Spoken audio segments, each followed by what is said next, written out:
Okay, hello everyone. My name is Kweku Adams. I'm an associate professor in international business at the Bradford School of Management. And with me to co-host today's very important series, the very first one organized by the Ghana Scholarly Society, is Professor Richard Nyuur and Professor David Sarpong at Bradford University and Aston University, respectively. So we start first of all by asking everybody, the hosts, to introduce themselves. I want to repeat, I'm Kweku Adams. I'm at the University of Bradford School of Management, and I'm an associate professor in international business and management. So David, if you can please introduce yourself, and Richard will come after. All right, so my name is David Sarpong, and I'm a professor in strategy and organization at Aston University in Birmingham. Richard. And I am Richard Nyuur, professor of international business and strategy at the School of Management, Bradford University. Nice to meet all of you. Good, thank you. So we organized this event to main objective is to give those who are hoping to pursue PhD to not make the mistakes that some of us made when we tried to do a PhD. David has been in academia for, as far as I can remember, over 15 years. I've been in similar number of years, maybe more for Richard. So combined experience, you're looking at 45, close to 50 years of experience bringing together, and we are doing it free on the auspices of the Ghana Scholarly Society. Now, tomorrow, the Ghana Scholarly Society runs a monthly seminar series where we communicate some of the research that the colleagues in the society are doing. So tomorrow, same time from 6 o'clock. Yeah, tomorrow is 6 o'clock to 7. If you have time to join us tomorrow for the seminar series, that will be fantastic as well. So I wouldn't take much of our time. So far, we have 16, and I'm very sure that others are going to join as we go along. So I'm going to call on Professor Richard Nyuur to start us off by talking about the requirements that is needed to do a PhD. Thank you, Prof. Thank you very much, Dr. Kweku. Before I start off, I think if you can share the slide, that would be great. Before I can start, I would just want to also suggest that if you have questions as we go along, feel free to put it in the questions box or the chat box so that we can pick that up. I think at the end, we'll also open it up for questions so that we can clarify any other questions that you may have. So feel free to put comments in the chat, and then also, I think, post questions in David, is it the chat box, or where is it? Yeah, normally you go Q&A. We don't have Q&A. We don't have Q&A here. We just have the chat. So right. So feel free to put those the comments there. Then we can pick that up as we go along. Okay, and maybe if you want to also put, switch on your cameras, that will also be helpful, so that at least we can also see who is there, and then we interact. It's meant to be more engaging for us. So if you can do that, that would be great. Okay. Okay. Can you see my screen now? Yes, I can. I can see the screen. Thank you very much, Theo.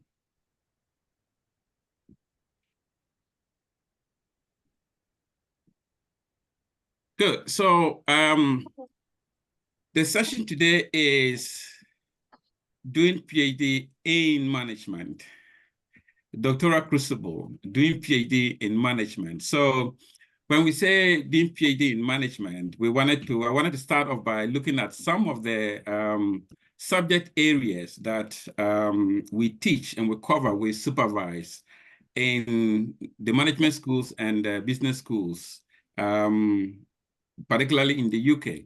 And as you can see, I think most of the research areas are around broad management teams, that is international business, strategic management, marketing, digital, strategic management, strategic marketing, human resource management, entrepreneurship, and so on and so forth. Now, in many management schools or business schools, we also have the accounting and finance and economics subject groups. All of them, I think, at times fall under PhD in management. But there are some schools that also have different degrees for accounting, finance, and then economics. So again, just to highlight that these will be some of the areas for people to think about if you are considering doing a PhD, that you could develop a proposal in any of these areas and then follow the rest of the process that we are going to be talking about. Again, before I get into it, I'm not saying that we are only focusing on people with background in these areas, because what we've experienced is that our experience tells us that there are many people who come from engineering, who come from the medical profession, who come from different backgrounds to do a PhD in management. And usually they tend to do very well. So what I just outlined in the first slide doesn't mean that you cannot, if you have a background in engineering or any other, in social sciences or any other area, you cannot do a PhD in management. In actual fact, it is encouraged. That is where the innovation takes place. So we will encourage that if you have that background, don't feel that you are not welcome to doing a PhD in a topic that is related to management. We encourage that very much. Now, what does PhD or a doctorate or doctoral journey involve? Usually in the UK and broadly around the world, there are two types of doctoral programs. You have the traditional PhD program, which tends to focus on independent research work, okay? The focus is more on investigation around the topic of your interest, investigation on the issue that you want to delve much more into. And to be honest, at times we make a mistake by thinking that it is just another, should I say, another research project, let's say, as similar to the undergraduate one you did or the MSc one you did, but it's a different ballgame. So it requires a lot more preparation. And I'll talk about some of the preparation that will be required before we embark on it. So it is a different degree. And that is why we are spending this time to make sure that, as Kweku mentioned, people who are participating in this event do not fall into the mistakes that we had and we encountered. In the UK, what we tend to do in terms of the traditional PhD, we don't teach it. There are certain, should I say, timelines where the candidate need to meet to make sure that certain requirements are met. And I'll go through some of them. My colleagues will also go through some of them later on. But it is not taught. So once you start, maybe there may be seminars regarding research methods. If you want, you take them. If you don't want, and it depends on your conversation with your supervisor. So your supervisor is very key.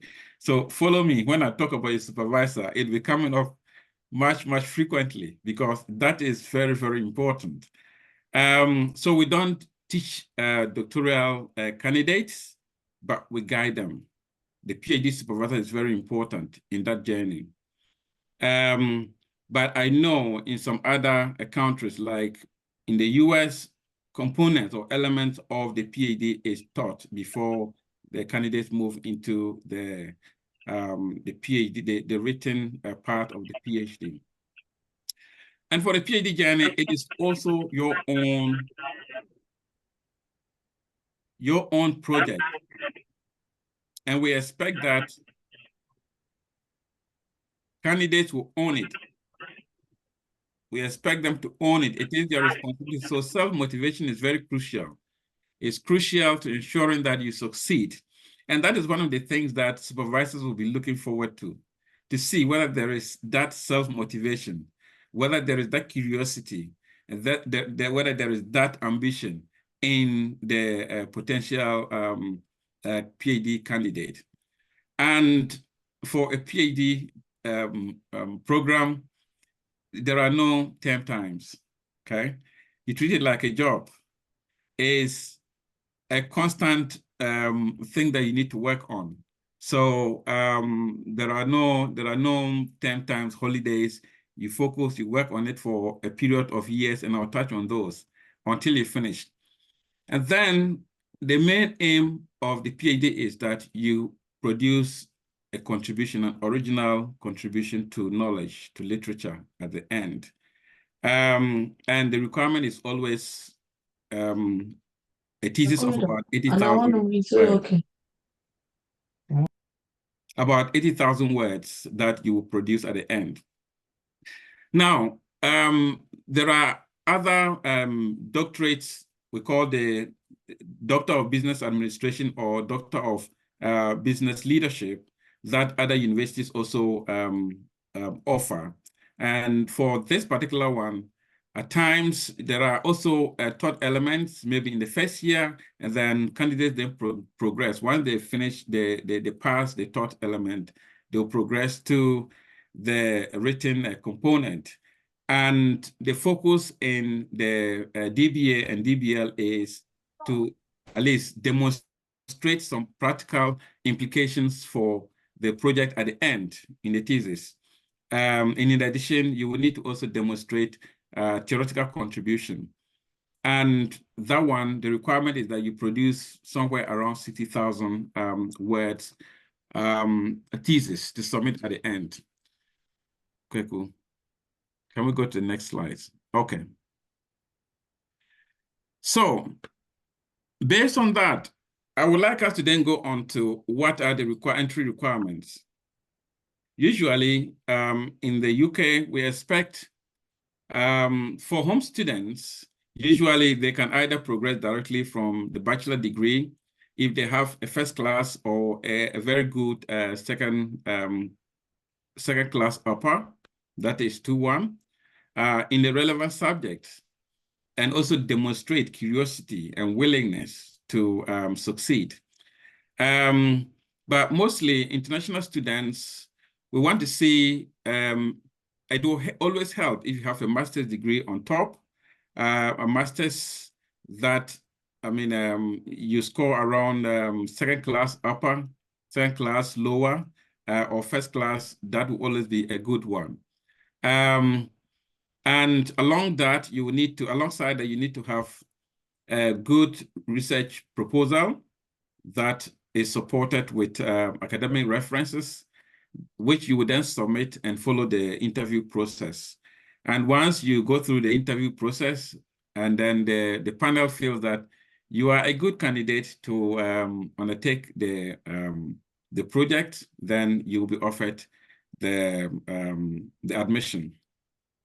So in this process, what potential supervisors normally look for is, as I indicated earlier, the attitude and aptitude of potential candidates.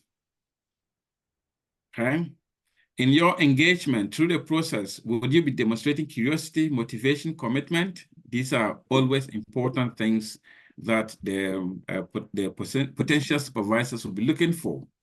Again, they want to know your academic background and whether you have subject knowledge in the area or whether you have some research experience. Have you undertaken some data collection for maybe one of your supervisors at the first degree level or at the master's level? Have you done a dissertation work at the first degree level or a master's level?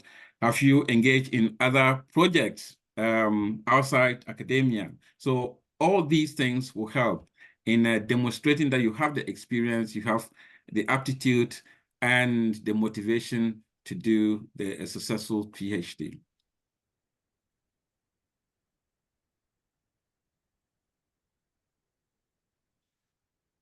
Okay. So once you have the requirement to apply for a PhD, and you think that you want to do a PhD, you want to continue after your first degree or second degree to undertake a PhD, what are the processes of applying for a PhD? And there are a number of ways you can get onto a PhD program, and I'll try to explain them into specific ways. One is to develop your own proposal around the topic of your interest and submit it to the university of your interest. And then they will consider it. Usually when they receive the application with your proposal, the PGR director, that is the postgraduate research director, will review the proposal to see if it is good enough, if it meets at least the minimum requirement.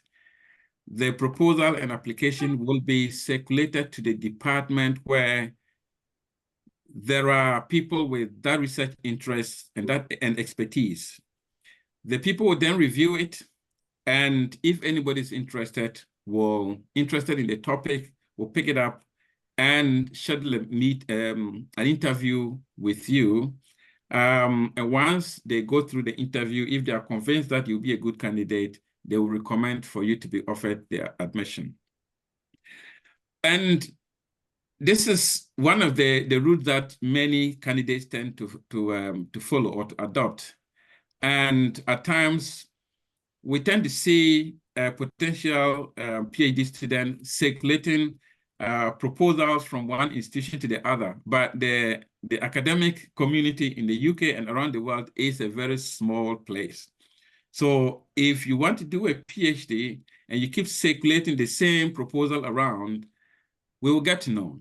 Okay, people talk to each other. We work together, and so it's a small community. So what you need to do is, if you are really interested, you need to take a targeted approach instead of circulating an application to various universities, just hoping that at least one will give you admission. Usually, it is not very successful in that approach. There may be one or two who will, be successful, but the other way to do it is to check the universities where they have more expertise in the area of your research or the area that you think you want to pursue your PhD, and then try and contact potential supervisors directly. Okay, read their background, their profile, read their research interests, look at the papers that they have published, read a bit. You can even get some ideas from that and contact them directly to say, okay, I am so and so. I am thinking of doing a PhD in this particular area, and I see that you are also an expert in that area, and I would like to work with you. Is this something that you will consider? Can I have a meeting with you just to get your ideas and your guidance? And through that conversation, the person may be able to guide you to at least to develop a good proposal.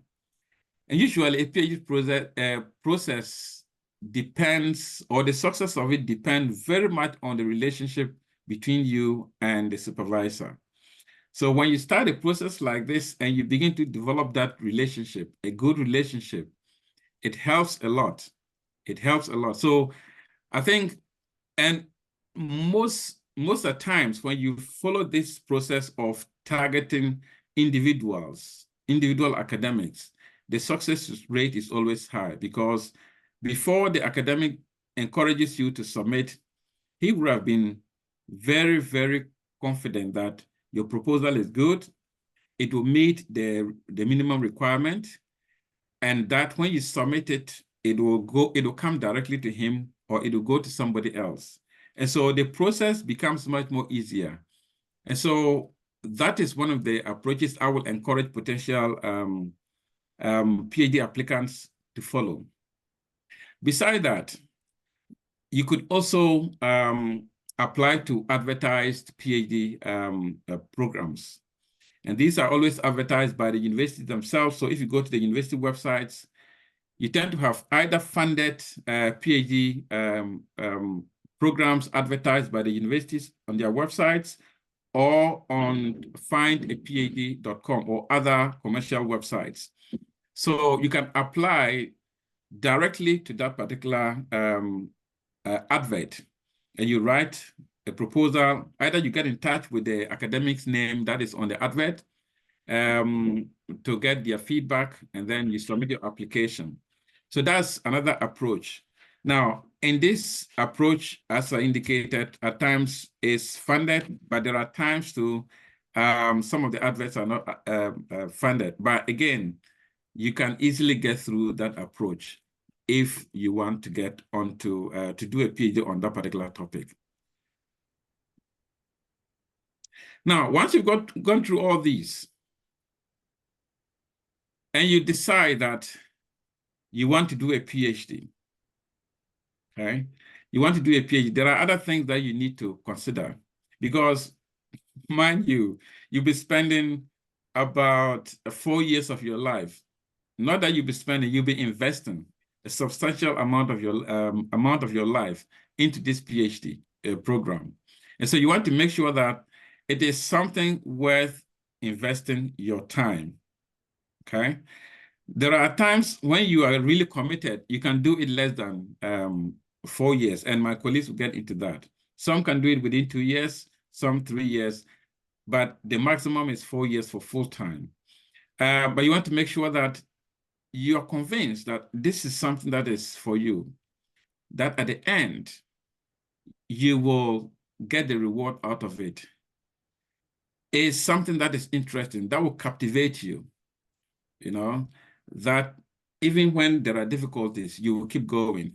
Now, I remember when I went for a PhD interview sometime, somebody mentioned to me that a PhD is like marriage. You know, there will be, you know, downsides and upsides, good times and bad times, but it should be interesting enough. You should be motivated enough such that when you are experiencing the bad moments, there will still be something encouraging you to move on. And when you are experiencing the good times, you enjoy it. So that is it. You need to think about it so that it is not a struggle between you and the supervisor along the way. Again, you need to think about the school you are targeting, the place, the school you are targeting, and the department you are going into. Look around and see, do your research and see, do they have good PhD training and support environment? Okay, because you also need the support environment to be able to succeed. You need other PGR students to work with, so that at the end, you will enjoy the whole process. And another thing is to look at your potential supervisor's PhD supervision record. Do they have completions? Don't get me wrong, there are some that are very good and can supervise you to completion successfully. And that is good. But you just need to make sure that at least within your team, there is that experience to guide you through to completion successfully. And the other thing is to think when you are going through this process, you need to evaluate whether the supervisor is someone you can work with. And in the same way, the supervisors will be evaluating you to be sure that you are someone they can work with, because this is a long-term process. And the success of it depends on good working relationship. So if the working relationship is not good enough, then there's likely to be challenges. Both supervisor and PhD candidate have the same mission, and the mission is for the candidate to succeed. But the mechanics, the process is something that you need to make sure that it is good to ensure that you all achieve the objective that you both have.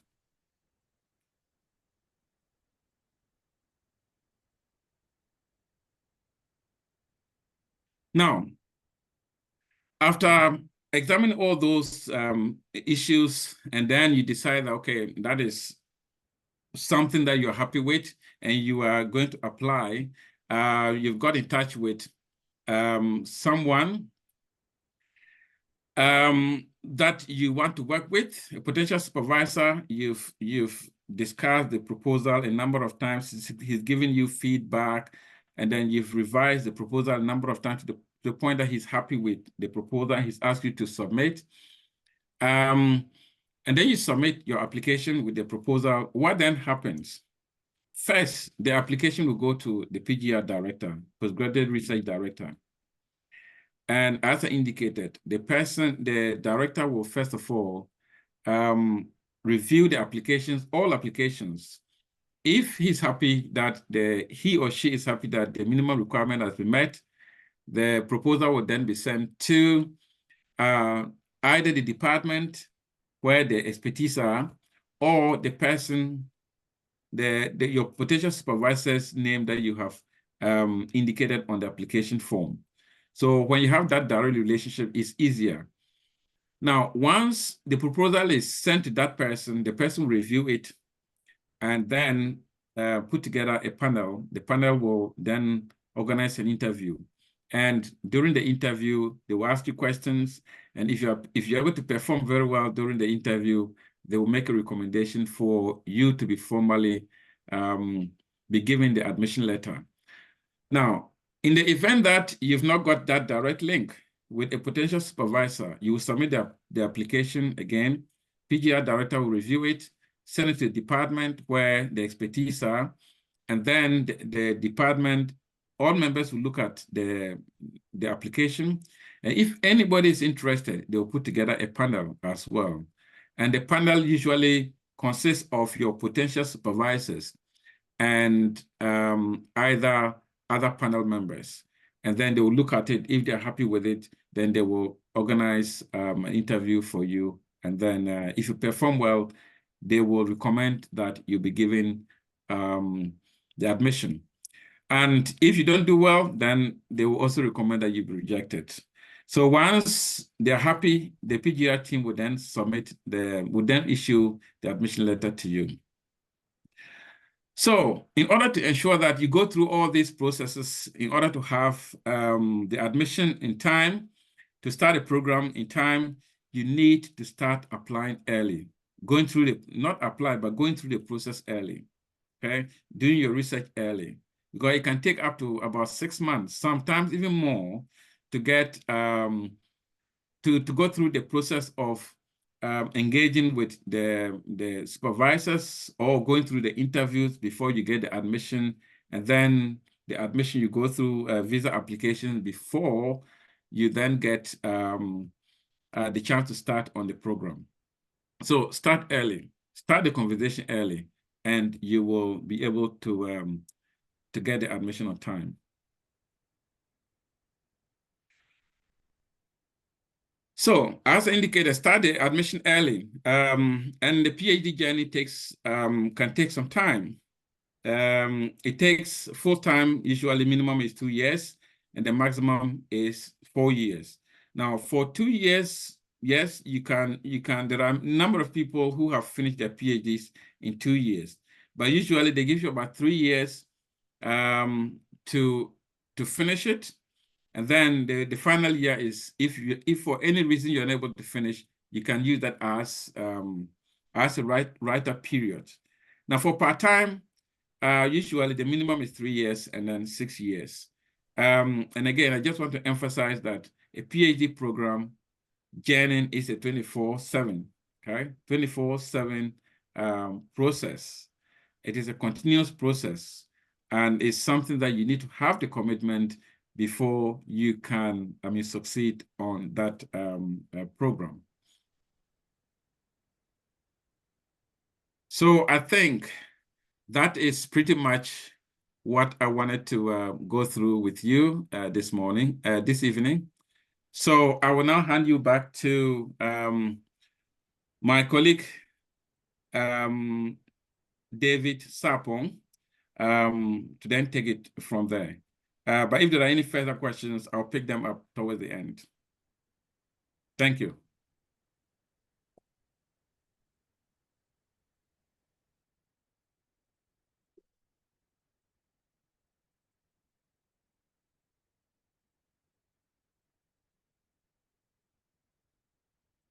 Right. Thank you very much, Richard. Well, I suppose I've got how many minutes? 20 minutes or 10 minutes? Yeah, if you can do in 30 minutes, that would be great. So it gives us a lot of time at the end for the Q&A. I'll try and finish early. Yeah. So I'm picking on what I call a PhD in management. How does it look like? On so many occasions, I've met people who I would say are very bright, and you're trying to encourage them to do a PhD. And immediately you start, they will say, oh, what a PhD like this. And normally the next thing I would say is, if I can do it, you can do it. But you can't blame them. The reality is a PhD is not like an MSc dissertation, or how do you call it, a bachelor dissertation, which you can find anywhere. Yeah, even if you go to university libraries, normally you have to put in a request before they'll bring you a copy.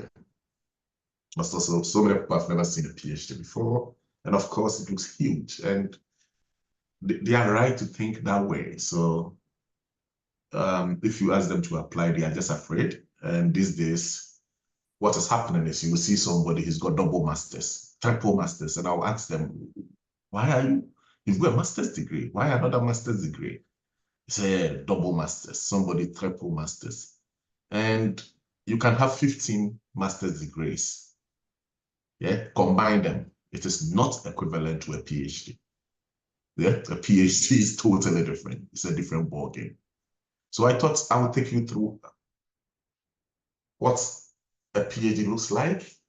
Obviously, my job here is to demystify the whole PhD stuff and make you feel it's as normal as, and like I said earlier on, if I can do it, you can do it. It's not difficult, but the reality is we all normally far away from it, and we've never seen one before. So we start to shake when we hear somebody's got a PhD or something like a PhD.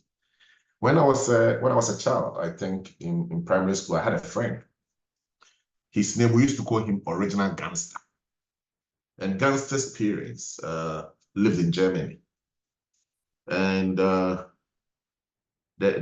parents used to send money, and they lived very good. And as kids, when we were playing with Gangster, you treat him well because his parents, bring him bicycles and biscuits, and he will share some with you. And within the vicinity, the question was always asked, why is Gangster and his sisters, why are the parents not, coming for them, taking them to Germany? Because they kind of used to come to Ghana almost every year. And the children are in Ghana with their grandmom, and people used to ask. And so whenever they asked about Gangster and his sisters going to Germany, what I used to hear was, oh, they are doing the papers. They are working on the papers. And every year I hear, oh, they are working on the papers. So growing up, I thought that when you were traveling to Germany or you're traveling abroad, the papers that you have to organize is like a trunk. Yeah, you need to get a big trunk and get photocopies, papers, and fill a box, Until actually I changed my mind, or I got to understand that it isn't so. That was actually when I went to a polytechnic after even in secondary school. Yeah, I thought that traveling abroad, you needed to prepare documents, massive suitcase, So around that time, if there had been any opportunity for me to go, I think there was one. There was this Cuba examinations that we went to sit, and I was supposed to be taken to Cuba, and my dad thought it was rubbish. Probably he also thought he had to do all those documentations, which will be kind of a full suitcase. So sometimes it's good to know what really stuff is involved in, then people can get a confidence to apply for a PhD or get to know that they can also do it. And it's not about having that courage that somebody is done it so you can do it alone, but it is what it is. And most importantly, having a feel of it, seeing how it works, or seeing how the processes come together, then you will know that, oh, It's not difficult, especially when people hear the word, you have to write 80,000 words. Oh, Jesus Christ. Because most people, their dissertations for master's degree, they are asked to write 12,000 and they barely are able to write it. They just can't cope. And now you are telling her to come and write what? 80,000. That is why they wouldn't even want to make the attempt to start a PhD, and they want to go and do another master's. I'm afraid, like I said earlier on, you can do 15 masters. That does not equate to a PhD. So you have to make a decision. Immediately you get one master's, place, move on. You can't learn how to drive. You know, it's like a driving license. You learn to drive once. So if you've done a master's degree, we're giving you a license. Why do you have to go and do another master's degree for another license? So you better go and do, a train. The PhD will be maybe a trail license, then you are moving forward. Right, so how does a PhD look like? So a PhD is a thesis, isn't it? We normally call it a thesis, and a thesis is always what we say an argument. And this is so simple. It's very much like a narrative inquiry. We have an introduction, you're telling a story, you have an introduction, you've got a middle bit, and you've got a conclusion bit where we can all take some bit of advice from the story. So when we're kids and our grannies were telling us stories, there was an answer. So do you remember there was this old lady who lived in a forest? Yeah, massive introduction. They started thinking, oh.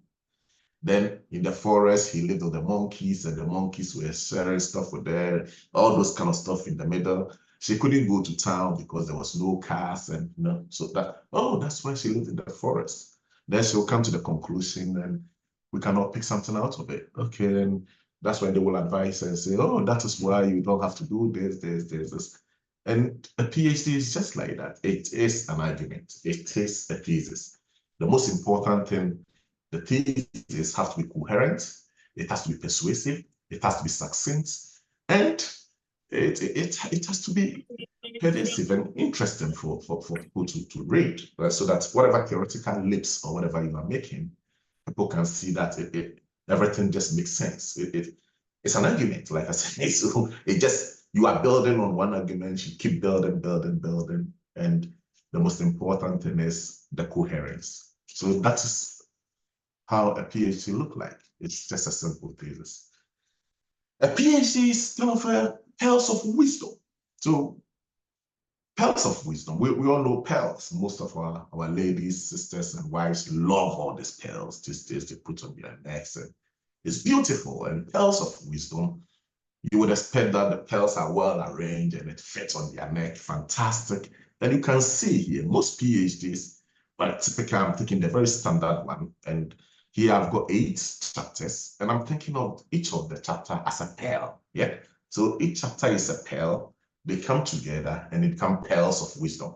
Yeah. So fantastic pearls of wisdom you put on your neck, and it's amazing. Remember, look at the arrangement of the pearls. You don't want the pearls, the chapter 2 to be massive pearl, chapter 4 is like massive chapter 5. It has to be well arranged. You think about the sizes, you think about how the chapter 3 fits in very well with the 2, how the 4 fits in very well with the 3, yeah, the 5 fits in very well, and then it becomes this fully set of wisdom. It's about substance and momentum. Yeah, substance and momentum. So like I said, you are making arguments. Yeah, coherent arguments. You start an introduction. Yeah, an introduction, and you're saying this is the problem. Or let's say new product development has become very important for organizational renewal. Yeah, but what we don't organizational renewal.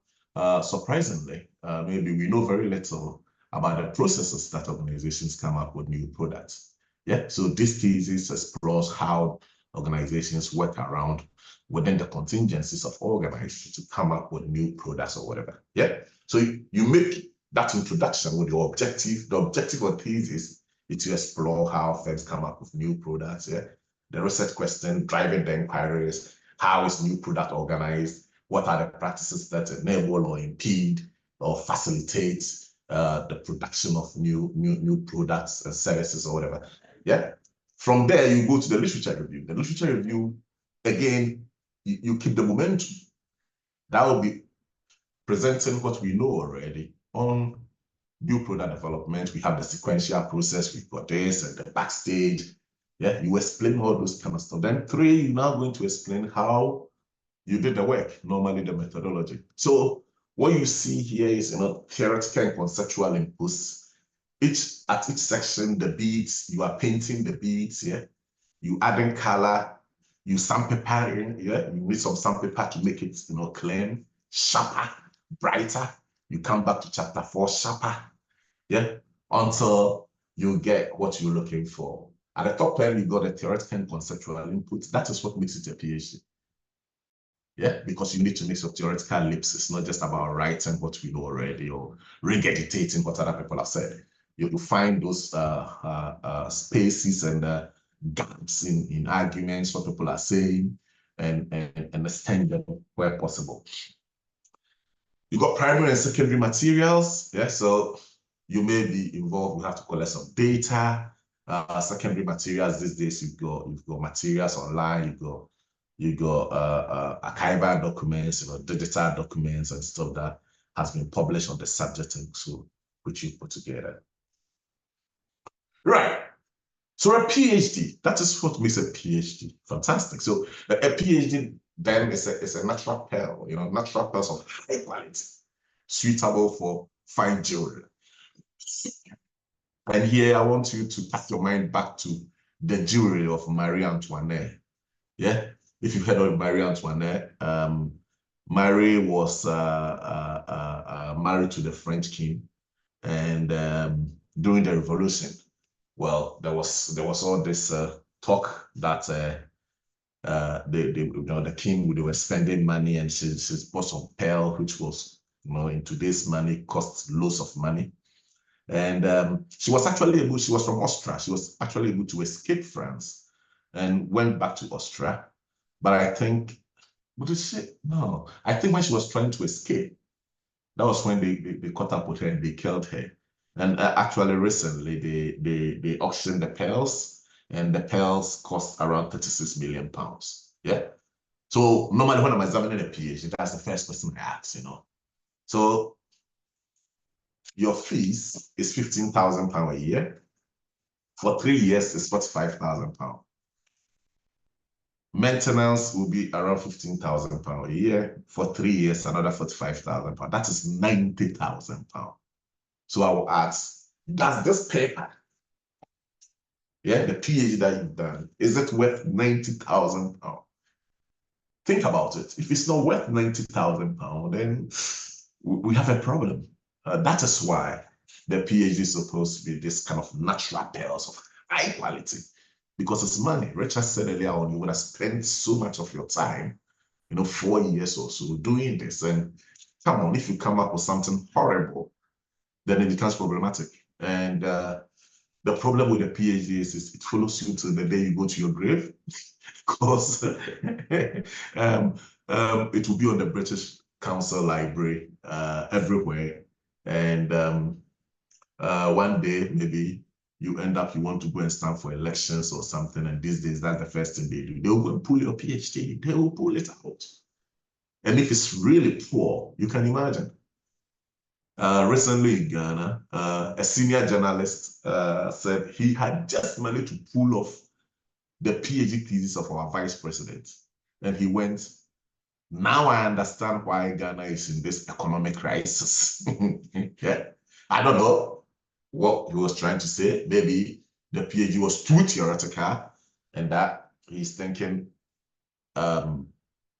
he couldn't manage those practical economic issues, or maybe it's total rubbish. Yeah, so that is why we have to try our best to come up with something great, because in the end, it will be pulled off. People will pull it out. If any of us, if you put my name in the British Council Library, my PhD thesis will come, Kweku's, everybody's thesis. That is why you need to do a good work. Right. So a PhD is complete harmony, yeah? So you think about a chain, and I've got it locked here. So you got the beads, the pearls, pearl 1, chapter 2, the different pearls. And normally the chapter 1 and 8 or chapter 1 and 7, it's linked together like a chain. Think about it, 50 cents. 50 Cent and those guys, they are big chains. It has to be really perfect, real beats with a padlock or completeness and harmony. That is how those PhDs look like. It's nothing, extraordinary. It's very simple and straightforward. So I thought I would show you model structure of a thesis. And I think this is the most important bit, because this is where people come to realize, oh, I can do it. It's not really difficult. So we normally say it's 80,000 words. Yeah. Then people start to shake, 80,000 words. But what you do is you just break everything down. So normally the introduction is 8,000 words. Yeah.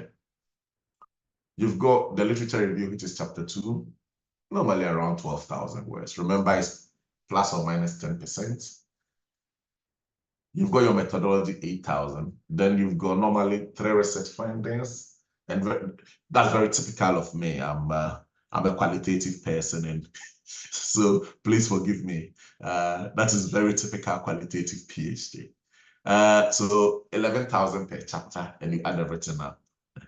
So what makes it easy is, you start with the chapter 2.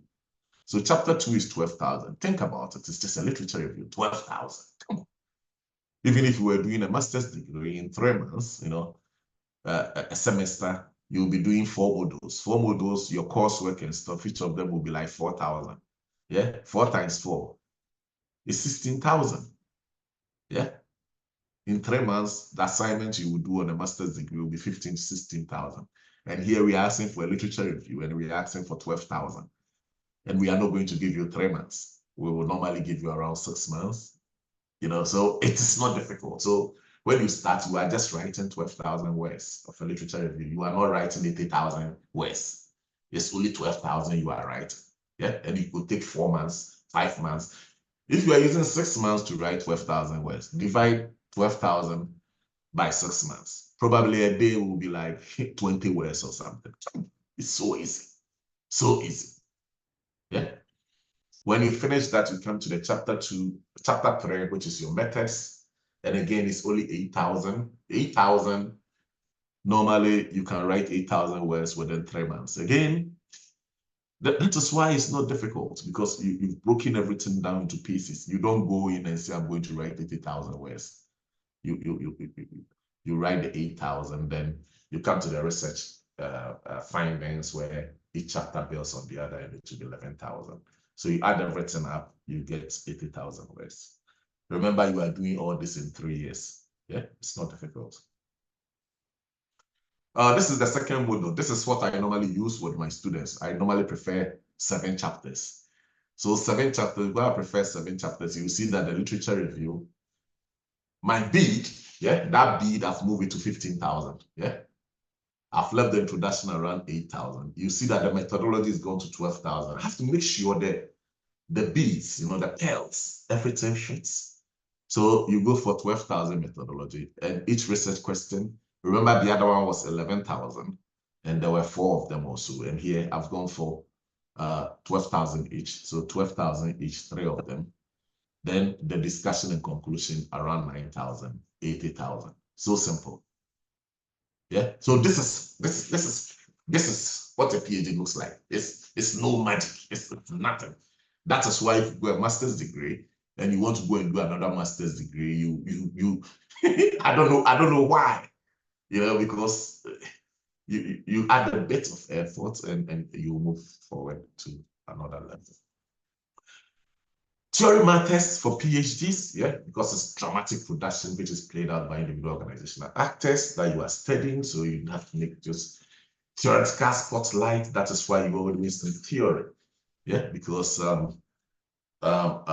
theory provides you with a lens in which to explore whatever that you are studying. So if you tell me you are going to study new product innovation, like I said earlier on, and you don't have a theory. What are you going to study? So you go in there and you go and interview the people about what they are doing, and okay, and so what.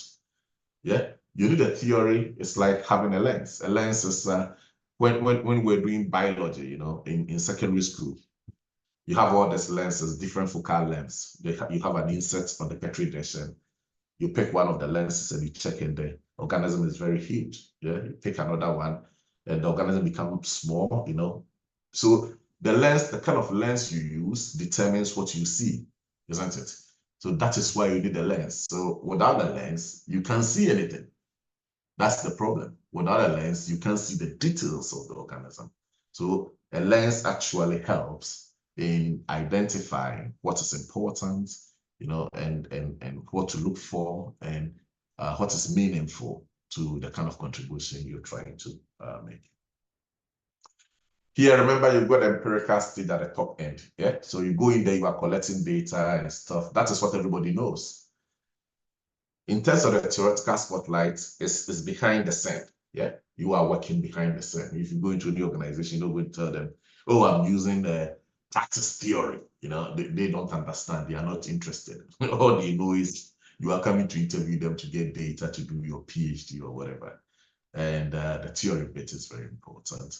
Model research design, you got the literature, you got the field work, and practice-related data and stuff, which normally you can combine in developing a research design. I've got writing a strong literature review and stuff. I don't think is the right place to go through all this kind of stuff, but I thought I'll leave it in and keep the slides. So that I'll have it on the slide, so that if people want the slide, then they can spend some time to go through some of, because they are important, but I can't go through all of them. The most important thing is the pearls that I wanted to show you. That is not very difficult. So yes, how to write a strong literature review. I've given some advice and stuff. So normally, like I said earlier on, you need a theory, you need a lens. So in trying to find one, normally, I mean strategy. So I'm thinking of a master theorist. Yeah, you need to identify who are the master theorists. So you got Foucault, for example, Bourdieu, Giddens, yes, structure, yeah, agency and structure, Anthony Giddens, Williamson, yeah, we all know Williamson, transaction cost theory, North, institutions, Marx, yeah, Heidegger, yeah. So these are the people who are the paradigmatic shapers of thought, and ideally, you need to pick on one of them. Yeah. And how do you pick on one of them? How do you know? Yeah. These guys have written seminal books and articles. Yeah. You need to work with one of them. Strive for intellectual mastery. So if you pick Heidegger, yeah. So Heidegger is one of my main guys. So when you see my webpage, I normally write Heideggerian Wittgensteinian approach to practice. Heidegger treats practices as something that is in flux and transformation. He believes practices to come from relationalism, as opposed to methodological individualism. And so his take on practice is totally different from Giddens. Giddens and co think that practices are stable orders, practices are institutionalized. Yeah. So you have to pick one of them and really strive for mastery. You really have to understand them. Yeah. We also have field gurus. So field gurus is strategy. You think about Chandler, yeah. So Chandler is how do you call it? Chandler is about strategy and structure. Yeah, he tries to answer the question whether strategy comes before structure or structure comes before strategy.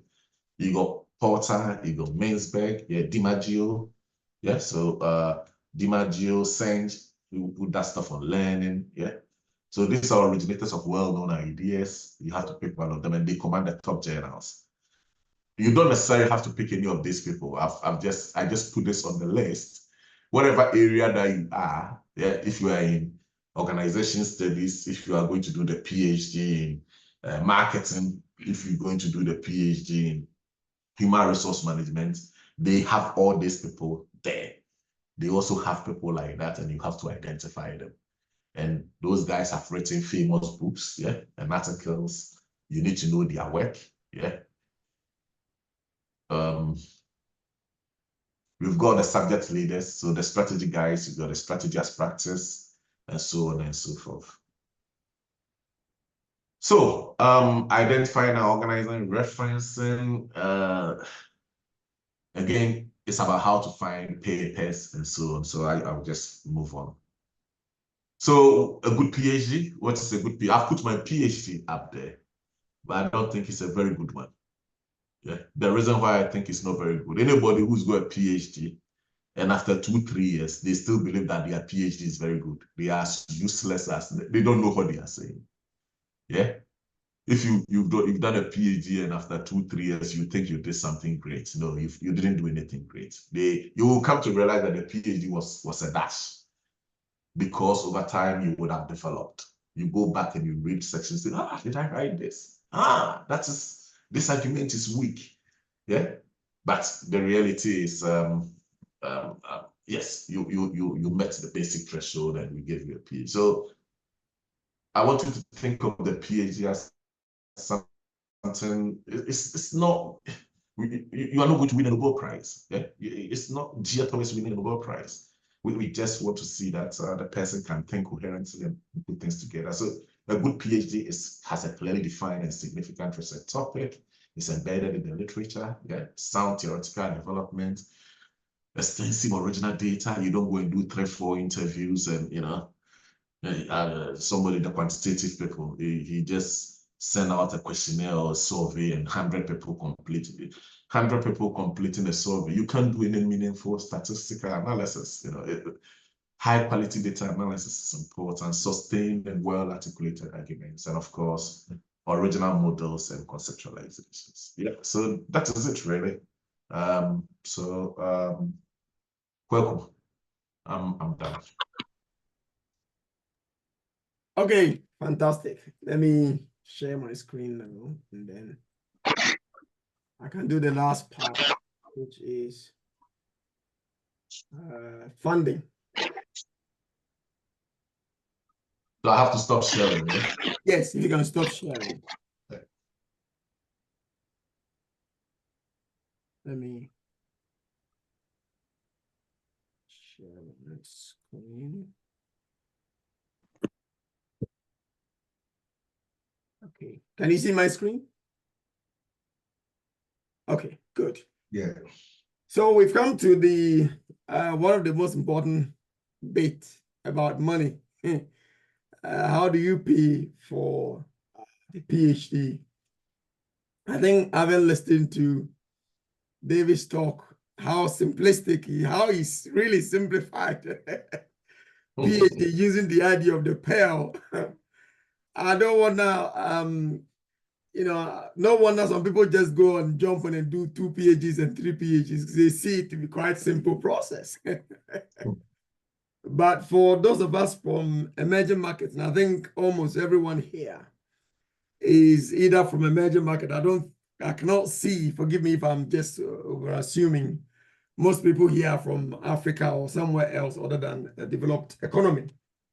So money becomes quite important when it comes to doing the PhD. In the US, in the UK, any European country, you have to pay the money, and that's a very important one. So the next 15-20 minutes, I'll just focus on some funding sources and some ideas that you can use to get some funds to pay for your PhD. I think there are 3 main costs. This is just with my experience, years of experience. And it's an argument I'm putting forward, thinking that there are 3 main costs of doing a PhD. And normally we think about the money and forget about the rest. And I think the first one is personal cost. As an individual, I need to remember that, Prof. Richard started off talking about 4 years of your life. That comes with something that you could have done within that 4-year period. I remember one of my friends finished a PhD and he had to go and do eye operation. So when he finished, he just was complaining to his supervisor that, Prof, I had to go and do 2 eye operations. He said, you better thank God, because when I finished my hair was gone and I had to do 3 eye operations. It's just the stress of it, combination of funding, looking for funding, looking after family and all of that, you know. So I think it's very important that we need to count the cost.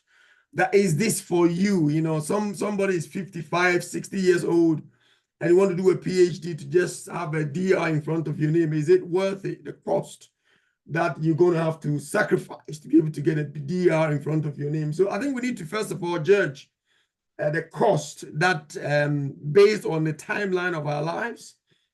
I think there are 3 seasons in every man's life: the morning of your life, from the time you were born to 25, the afternoon from 25 to 45 or 55, and then the evening of your life, or, you know, so morning, afternoon, evening. If you're in the evening of your life doing a PhD, you need to really consider the health implications, because to be very honest, PhD is quite a stressful process.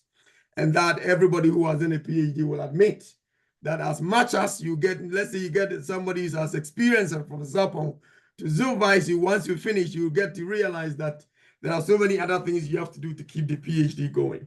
So the first thing I want to talk about is cost. Second one is the financial cost. And I think the cost implications, the family and financial cost is much more serious than actually paying the money, you know, actually paying the money. And then also the cost of your time. I mean, some people start a business within 2 years, they be breaking even and turning over some good amount of money. If you work, you can save some money within that period. So it's 4 years worth the output or the outcome you're going to get. I mean, Warbitad used to do a PhD that is awful, that is terrible. And a journalist picked up Dr. Baumia's PhD and said he can understand why Ghana is where it is. That's an indictment on the supervisory process, you know. So is it worth it? The cost of to yourself as an individual, the cost to your family. Some people don't get married because they want to do a PhD. You know, some people don't ever get married at all. Some people have got families living somewhere and them living somewhere. These are all some of the issues that we need to you need to remember or count or think about, and also the financial cost. So most of the time we think only about money, not the personal and financial family cost or the sacrifices that we have to make. So you need to think about what you need to give up. And also it will help you to now understand what are some of the funding sources that you can get or you can access to pay for your doctoral studies.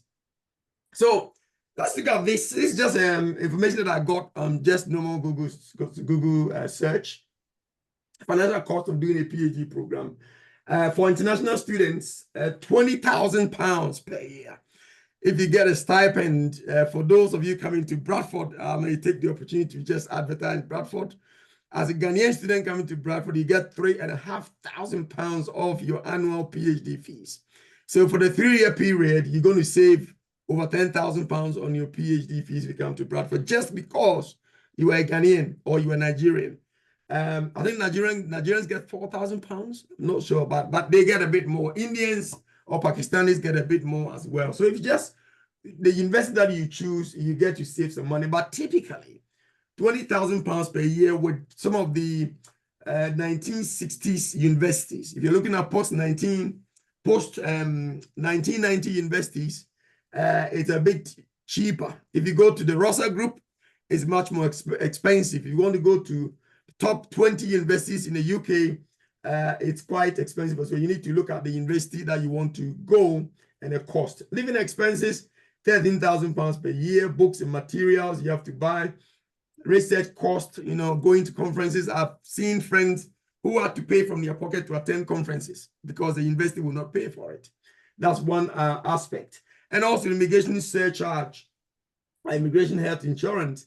This is just normal Google Scholars, Google search. It's a Google Scholar, Google search, £776. I don't know if those of you who have gone through that process before, you can correct me if I'm wrong. £776 per year. So the total will bring you up to £36,270 per year, which is quite a significant amount of money. Okay. For home fees, and I don't want to assume that all of you here are international students. There may be those of you who are home fees or qualify to pay home fees. And if that is the case, it's way cheaper. It's £4,500 to £6,000 per year. Again, that depends on the university, so you need to check. Okay. Let's look at some funding sources. I mean, the first funding source is self-funding. And with that, I think I would argue that is the best option, because you get to choose the topic you want, the topic that excites you. I think Prof. Richard started talking about you being stuck for 4 years on a topic, and you must be excited about a topic that you want to do. So it's very important that you choose a topic that excites you, that interests you, that you want to do for the rest of your life, or at least it will interest you for 4 years. You know, so when you pay from your own pocket, it gives you that that flexibility. Using some students use loans, savings. Some students do part-time work whilst they're doing their PhD, and all of that. That's an option. That's the number one option. Number two, I've heard examples of PhD students who use crowdfunding. They've set up a very good crowdfunding platform, providing very good reasons why where they come from is been deprived, maybe issues with their professional growth, or maybe family background makes it difficult for them to pay for it. And they've been able to put up a very good fundraising campaign, and therefore they've managed to raise funds through crowdfunding platforms, GoFundMe and all of that, Kickstarter, to be able to pay for their fees. So with the growing technology at the moment, that is an area that I've heard and seen some people use to raise funds to pay for their PhDs.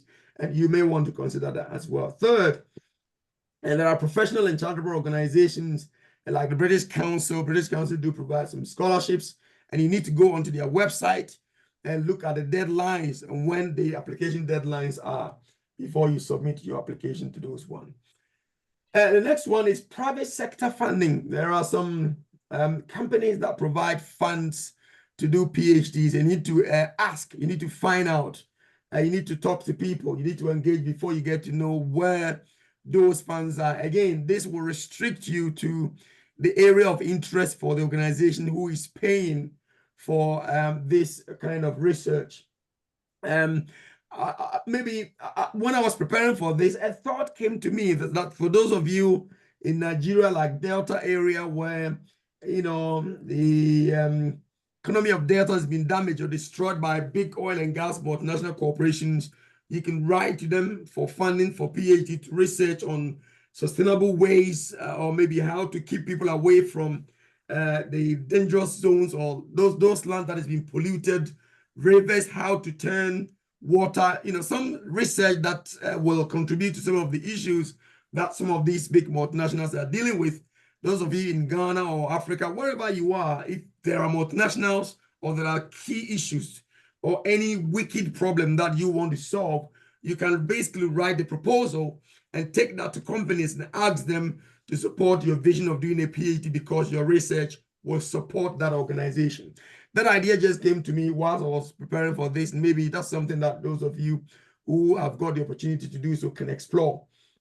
Companies like Unilever, Rolls-Royce, BP, these and other large corporations often fund PhD students working on relevant research topics that aligns with the areas that they are interested in. So again, you need to find out from these organizations, go to their website and search. There's also industry partnerships. Normally, these ones sit within universities, like KTPs, knowledge transfer partnerships. A program where students work on real-world projects with a company funded, and that example is Innovate UK. Innovate UK. So if you want to make down some notes, Innovate UK funded projects or KTPs, you might find that some of the projects might interest you. And again, don't forget that these are competitive, so you need to apply. And because it's free, most people apply for it, and that's quite competitive. We'll go to the third strand, which is advertised projects. And Richard already went through part of it, so I'll just summarize this. Advertised PhD projects. So many universities and research institutions advertise specific projects that come along with funding.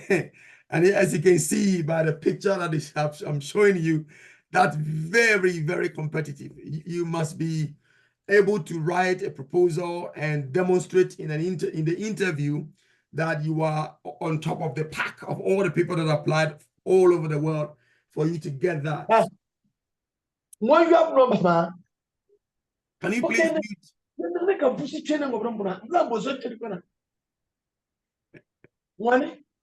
Right. Let me mute.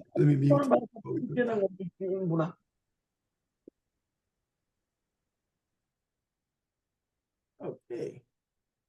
Right. It's muted. So other platforms listed funded PhD projects where you can find Bradford, for example, encourage research staff to post find a PhD or prospects to ac.uk, where you can find some of the research areas, some of the funded topics that colleagues are doing. So you can find those ones on findaphd.com and then also prospects.ac.uk. Now, if you are here, and you want to do a PhD, I would really encourage you to sign up for daily adverts from jobs.ac.uk, because that is where most of the UK's higher education jobs and funded PhD projects are advertised. And so you get notification, daily notification, weekly, monthly notifications about recent or current ongoing PhD projects that you can be part of. Also, timeshighereducation.com, they do advertise some of these funded PhDs as well. Now, sometimes some of the universities themselves do provide funding as well. Again, you need to look and go on the website to Google. Let's say, for example, I know Birmingham, University of Birmingham, I'm not sure if they've stopped, but I know that they were giving scholarships to Ghanaian students to come and do research focusing on market women, you know, how the market women in Ghana and Africa in general operate their businesses. So if you're interested in that area of research, you may want to go online and look up on University of Birmingham's website and see if that kind of scholarship scheme is still available. Okay, so some universities do funded projects, and you can only find them by going on the university's website, okay, to search for those things. There are also government and institutional funding, UK RI, UK Research Innovation Funding, where they fund, sometimes they advertise for projects not only for UK, for EU, they open those applications to international applicants as well. So you want to, we'll share these slides and you can begin to look for opportunities through UK RI when they advertise for their funded PhD research programs. There's also ESRC funded projects focused on management studies, particularly, and tackling some of the wicked problems in our societies. And you may want to, again, go onto their website and search. There's also the Commonwealth Scholarship. I think most of us who are here do know about Commonwealth Scholarships. It's very, very competitive. And so if you are going to try out one of these scholarships, you make sure you have a very good proposal and you put up a very convincing performance to the panel to know that you your research is unique and you qualify for these projects. There's also British Chevening scholarships. Okay, all these websites have got the deadline application that you have to look up on, and you can see when the deadlines are.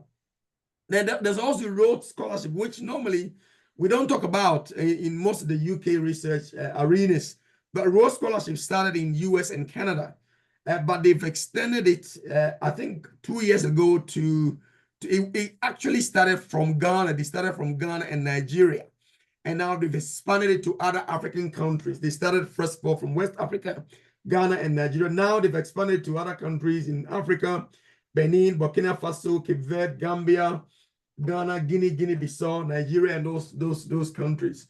And so the website is there, Rhodes Scholarships. The closing date, unfortunately, was yesterday, for those of you who are looking for that. But if you want to try out that and see if you can qualify for a PhD for the following year, which is next year, 2025, you may try out that website as well. I want to finish by just teasing you with this data that I just did a bit of research from these websites. Now, I just discovered something quite interesting. Now, the UK receives 40 billion, 41 billion pounds from international students, just international students, you know. Total economic contribution, 41.9 billion. Tuition fees is 15 billion.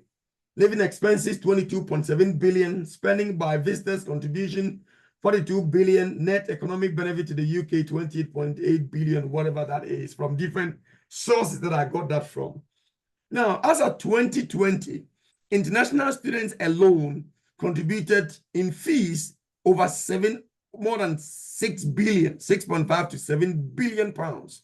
That's a lot of money. Now, Scholarship Secretariat in Ghana, supposing we pay let's say we have 4,000 students from Africa in general in UK universities, and multiply 20,000 pounds by 4,000, and you see how much money that we say we Africans, we don't have money, we bring into the United Kingdom.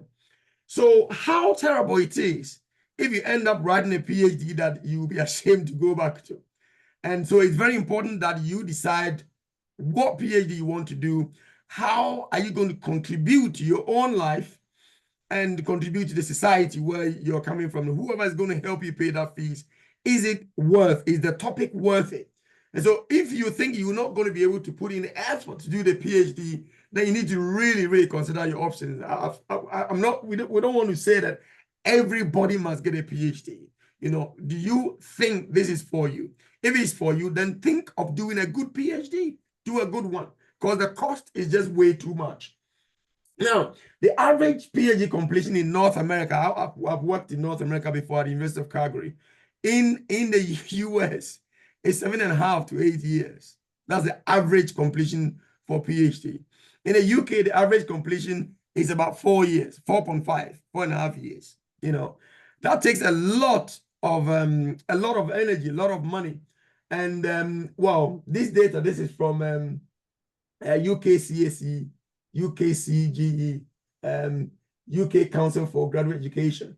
Their data says that 60 to 65% of students complete their PhD, the rest don't. So what is the point of trying to do a PhD that you will never finish? You know, so these are some of the opportunities that are available. The other thing I want to say before I end my session is that there are some opportunities if you find a good supervisor and you can demonstrate that you are a very serious student, there are ways and means that supervisors can open some doors, getting some little fundings here and there, support some of your conferences, you know, support some of the things that you do, maybe find you some part-time teaching mostly after your first year when you've demonstrated that you're a very good student. So these are some of the options that you've got. We'll share this slide. You can see the websites and you can start searching. And that is me then. Thank you very much. I think we'll open the floor for Q&A so that we have enough time to do questions and answers. Thank you very much. Floor is open.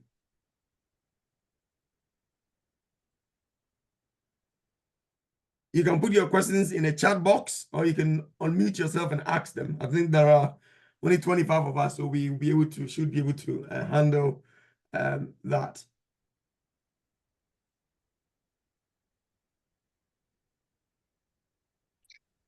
Thank you very much, Prof. God bless you so much.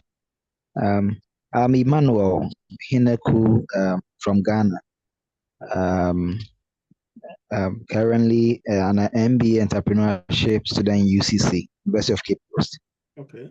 Please, I would humbly want to find out regarding the application. With the application and scholarship, do they happen concurrent, or you need to apply for a university before you search for a scholarship? Thank you. Okay, I'll let Professor Richard, if you can, and I think that fell within your... Okay, yeah, sure. Thank you very much. That's Emmanuel asking the question, correct? Yes. Yes. So Emmanuel, it depends on which route you want to go through. So as I explained, there are different routes. So if you want to go the personal route of applying where you don't have the sponsorship, or yeah, you don't have the sponsorship yet, but you've made up your mind that you want to apply for a PhD, then just go ahead, engage with the supervisor while looking for the sponsorships, okay?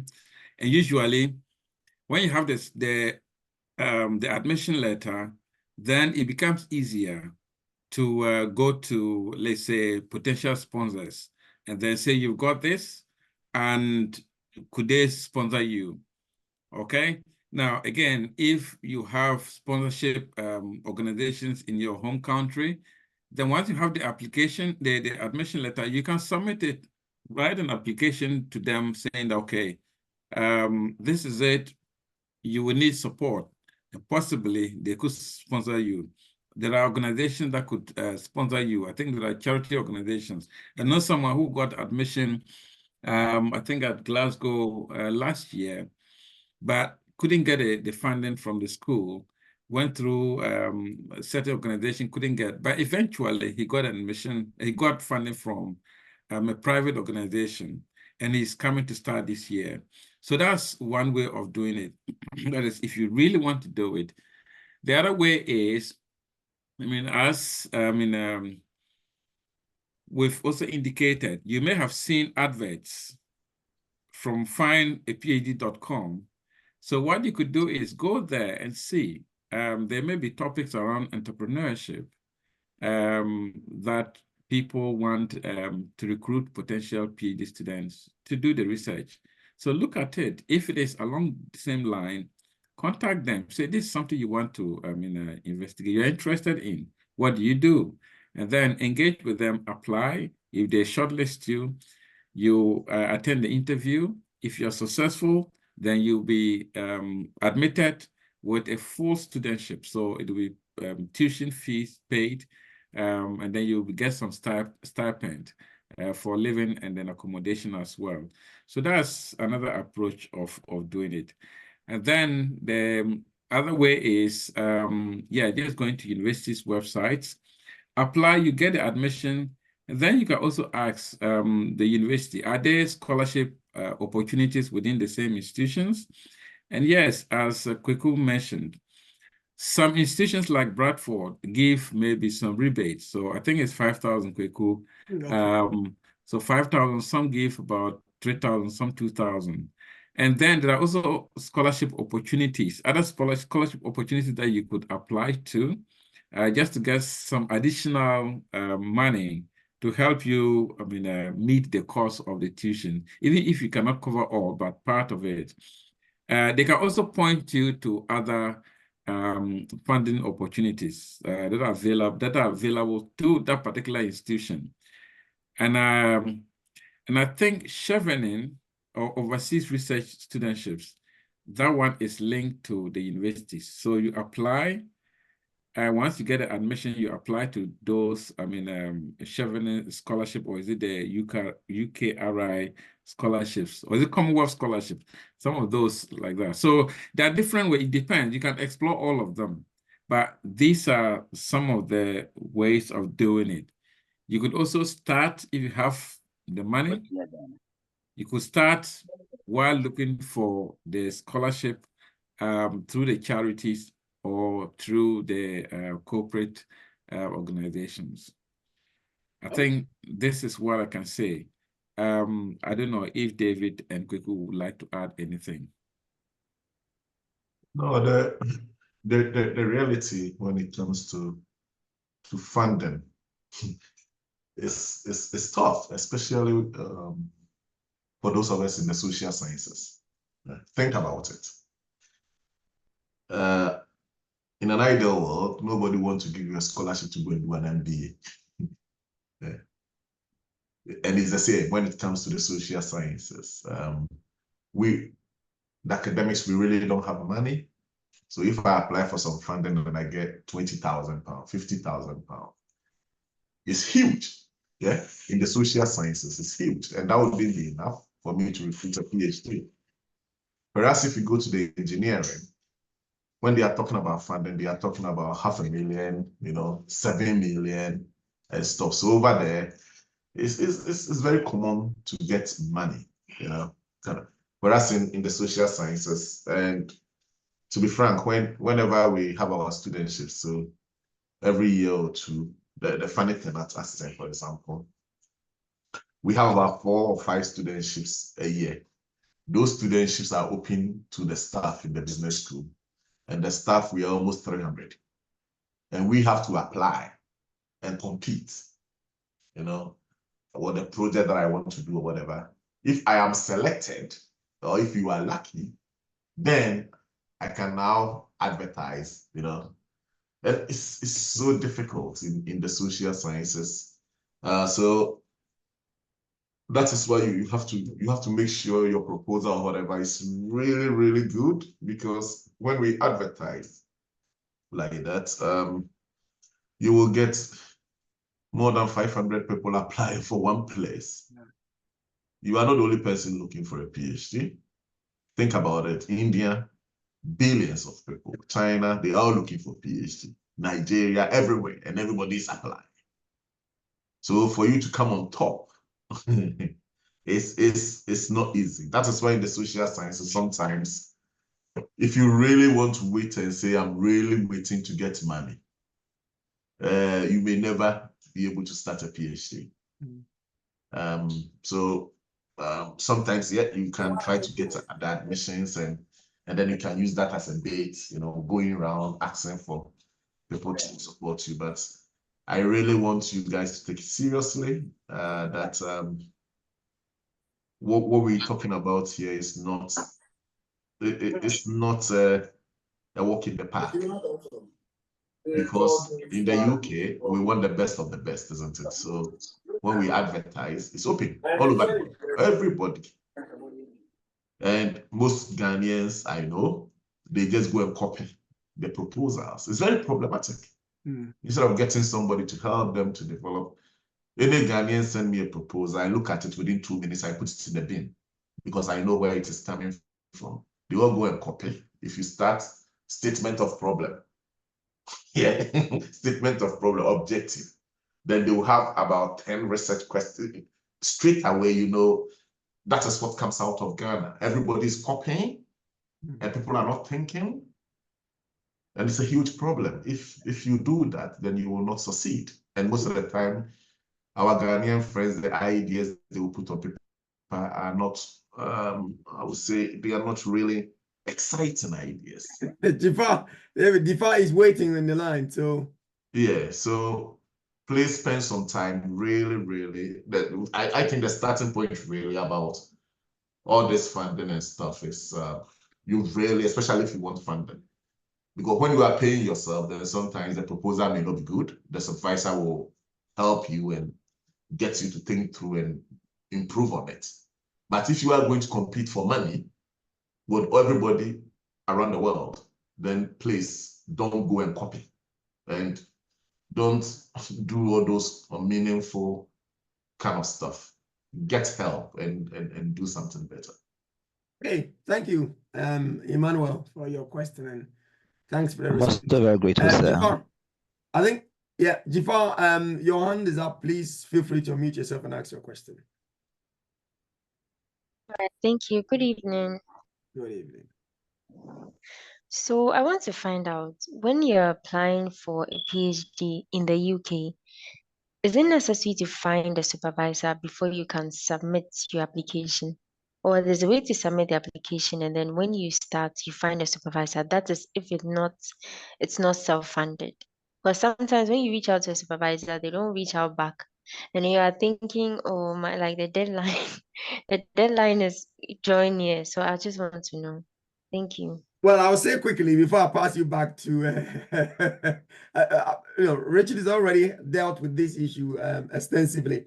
But if the topic, as David has already said, is not interesting or exciting, last week alone, I received 5 PhD, inquiries, those who want to do PhDs. But by the time I finished reading the introduction, I've lost interest. Only one. The work is quite interesting. I said, well, I'm not interested in this work, but I know somebody who will be interested. So I'll refer you to that person. This is just yesterday. I replied to this person yesterday.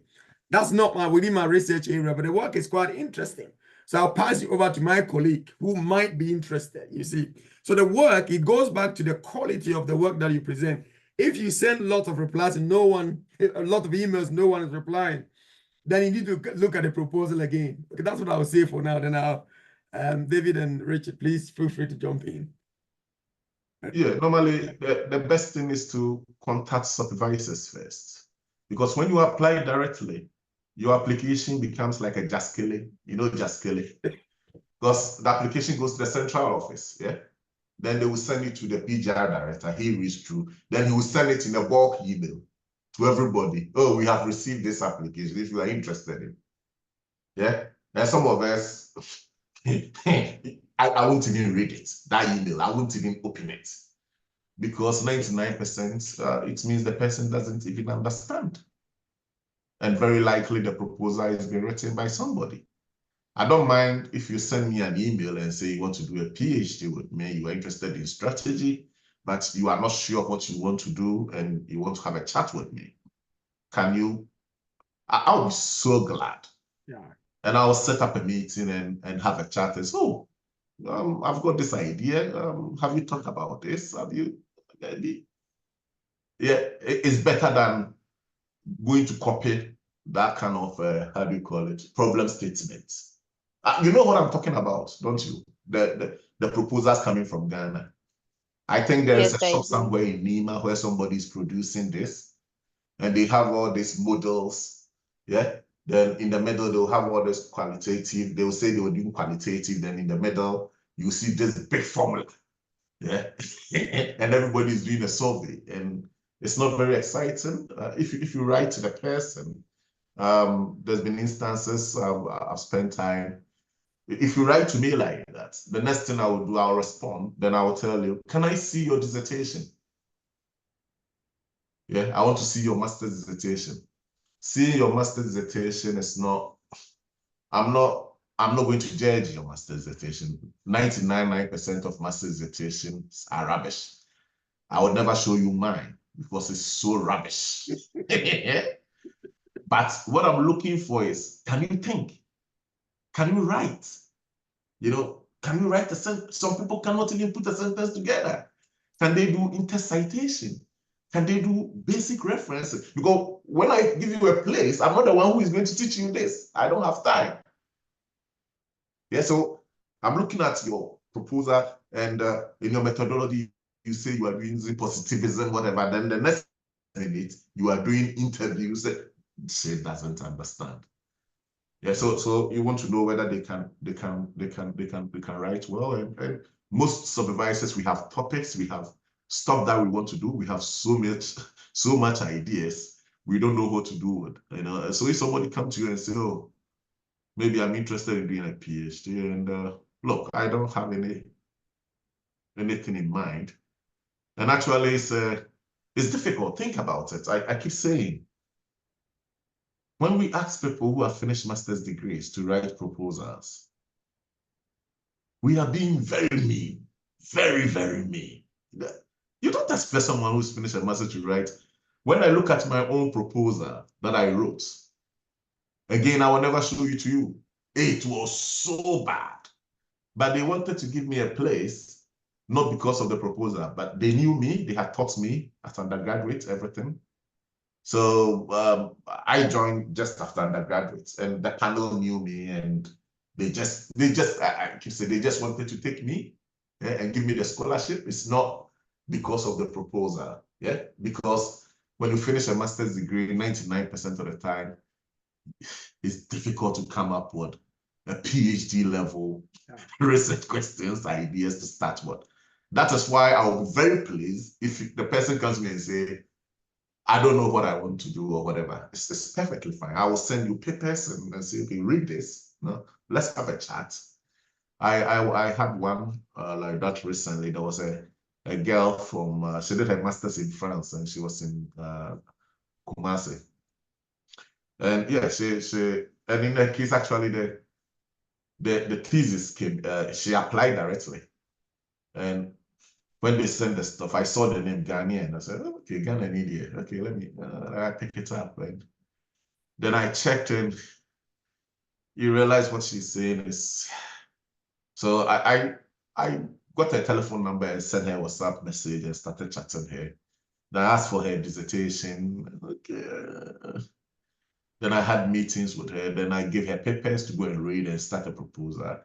She did the first proposal, and straight away, you will know that in the dissertation today, somebody had written it for her. This is the biggest problem we have in Ghana now. 90% of the people doing masters there are copying, or they are getting people to do for them. You see somebody who's done a dissertation in France, yeah, got a dissertation. I've given you materials to write a proposal for me, and she can't do inter-citation. Can you imagine? But this is the dissertation. Now, just do proposal, 3,000 words, 2,000. I've shown you what to do. Then the inter-citation, she will put the whole reference, the whole reference in test. So the next day, I just wrote you, I'm very sorry. Out. Because I can't teach you. I'm not the one who is going to teach you those kind of basic stuff. Mm.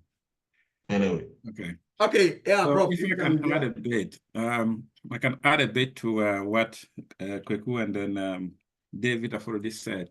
Jafar, I think that's why at the beginning I emphasized the importance of relationships. You know, developing, contacting the supervisors, potential supervisors, and developing the relationship is very important. Now, why do I say so? They've already explained, but there are other reasons.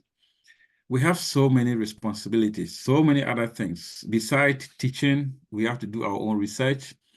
We have, administration. There are so many things that academics do, and it's a 24/7 work. I would say it's a 24/7 work. So you want, before you can take on somebody, you want to make sure that it is worth the commitment.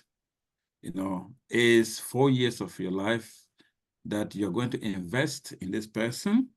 And so you want to make sure that it is worth the investment, that at the end, you will be able to guide this person to the end successfully.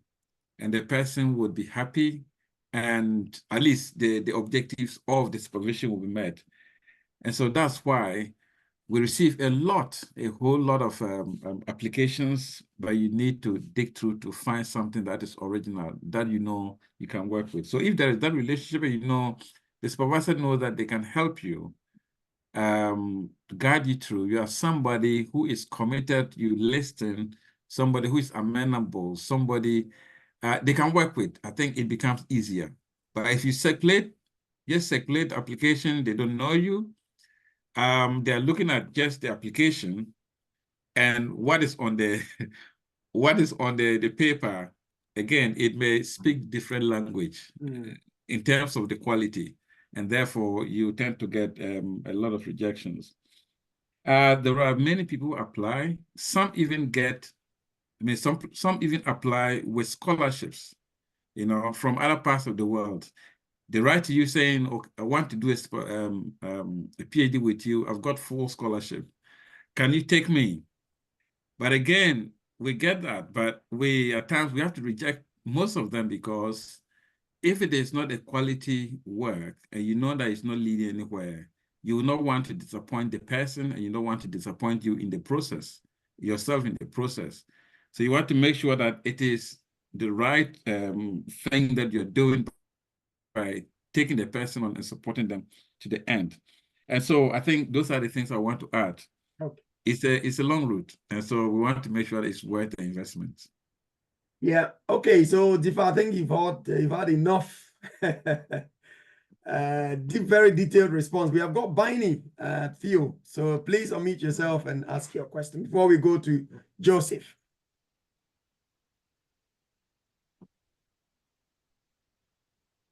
Yeah, we cannot hear you, Theo. No sound. No sound.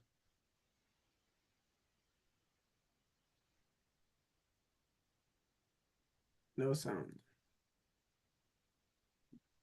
Okay, if you can sort, we still cannot hear you. If you can sort the microphone out, or maybe type type your question in the chat box and I will read it out for you. Meantime, let's go to Joseph. Joseph's hand is up, and then we come back to you again just to try if your microphone is working. If not, you can put it in the chat box. Joseph, please go ahead.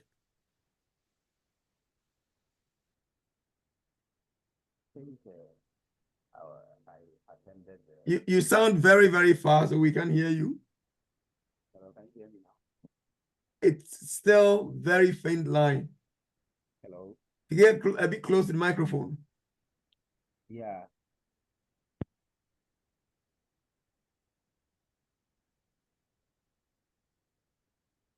Hello. Yes, that's better. Thank you. Yes, yeah.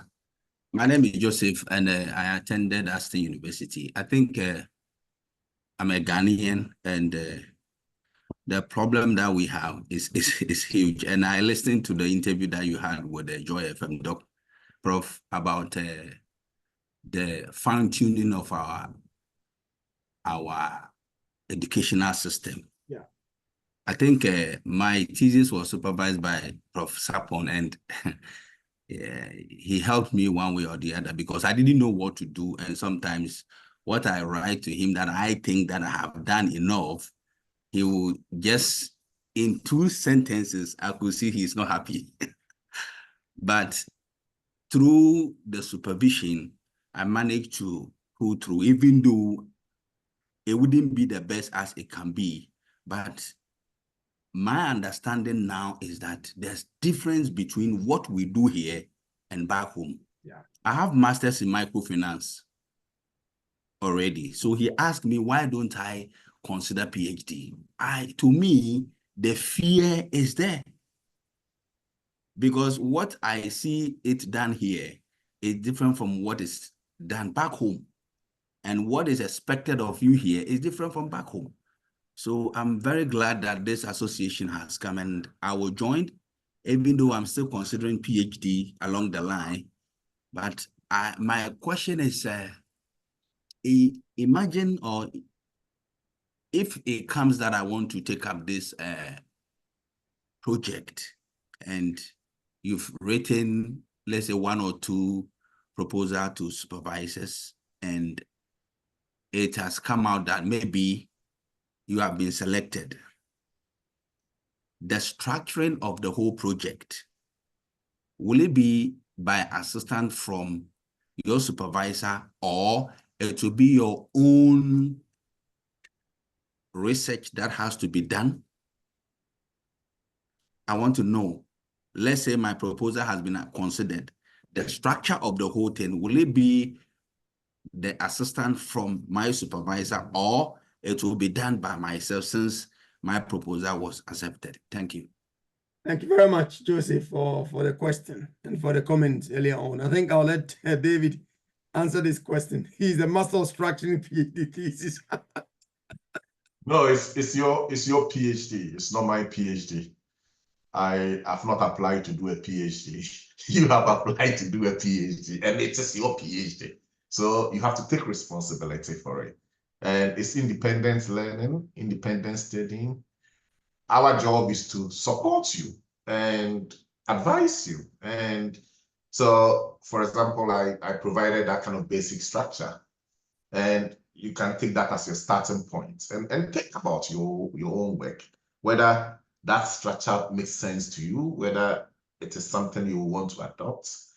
Then you can then go and meet your supervisor and say, oh, this is how I want to do it. And he then looks at it and say, oh, why don't you add another chapter here?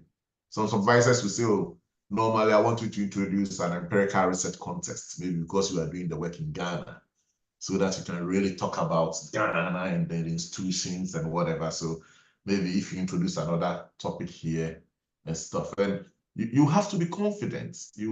When you are doing a PhD, you are the master. Don't think your supervisor knows anything. When you start a PhD within 6 months, you are 100 times better than your supervisor. You know more than he knows. He doesn't know anything. Yeah, he sits back, and you are the one who is driving it because it is your work. And mine is the structure, and you come to me and you tell me you're doing this, and I critique you and challenge you and say, maybe why don't you look at it this way based on experience or whatever, but I'm not the one. It's very technical. Sometimes, depending on, there are two, we say there are two types of PhD supervision. There's one of them that they call content supervision, and the other one is process supervision. My PhD supervisor was an organization study scholar, yeah? And my PhD was on innovation. It had nothing to do with organization studies. And she had no idea about what I was doing. But she had so much confidence in me. Those are the kind of stuff you let the supervisor believe you. Let him believe you. Yeah. She has so much confidence in me. And what then happened is she becomes called a process supervisor. You write the stuff and then you come and she reads and say, oh, okay. Oh, this is interesting. Oh, why don't you, she ended up checking grammar. Why don't you move this here? Why don't you move this here? Then at the extreme end, the most difficult one is when you have a content supervisor, somebody that knows the stuff. It's his area and stuff. Oh my God. That one, if you don't take care, you will take 10 years to finish. Because whatever you send in, they are not happy, you know? They are not, but a combination of the two. And normally you have 2 or 3 supervisors. One of them becomes very content, one of them becomes very process, and you just have to manage it. But the reality is, it is your PhD, and you have to take responsibility for it. And yeah, you just have to do it yourself. And it's not difficult. Yeah. Like I keep saying, you've never seen one before. And when you're going to start and you go to the library, or most of my students, when you start, I will send you about 3 or 4 theses from my previous students, and I'll give it to you the first 2 weeks to come and have a look. So if I give you that thesis, 4 of them, and you come back and I ask you for the chapter 2, you write the chapter 2 and your introduction, you will see from all the theses that in the literature review section, for example, which is the first start, there is a short sentence, probably about 5 lines or something, where they introduce the structure of the thesis, of the chapter. Then when they finish, they will always have summary of the chapter. Yeah. So when you give the student all this and they bring their own work and they don't have all those, you know that this person is dead. Because you have a copy. Yeah. You are not going to change the world. You are not going to win a Nobel Prize. You just have to do just like everybody's done and get away. Great. Thank you, David. Yes, Richard, please come in. Okay, just to clarify one thing that David said. So in 6 months, it doesn't mean that your supervisor doesn't know anything. But just that in that particular area that you are studying, you will have had more knowledge in that area. So don't assume that he doesn't know anything. I think that just to clarify. But I mean, I agree with what David has said, 100%, 100%. What I wanted to add is that, you know, I think I've just forgotten what I actually wanted to say. But it's about people yeah, taking responsibility for their own work. Okay.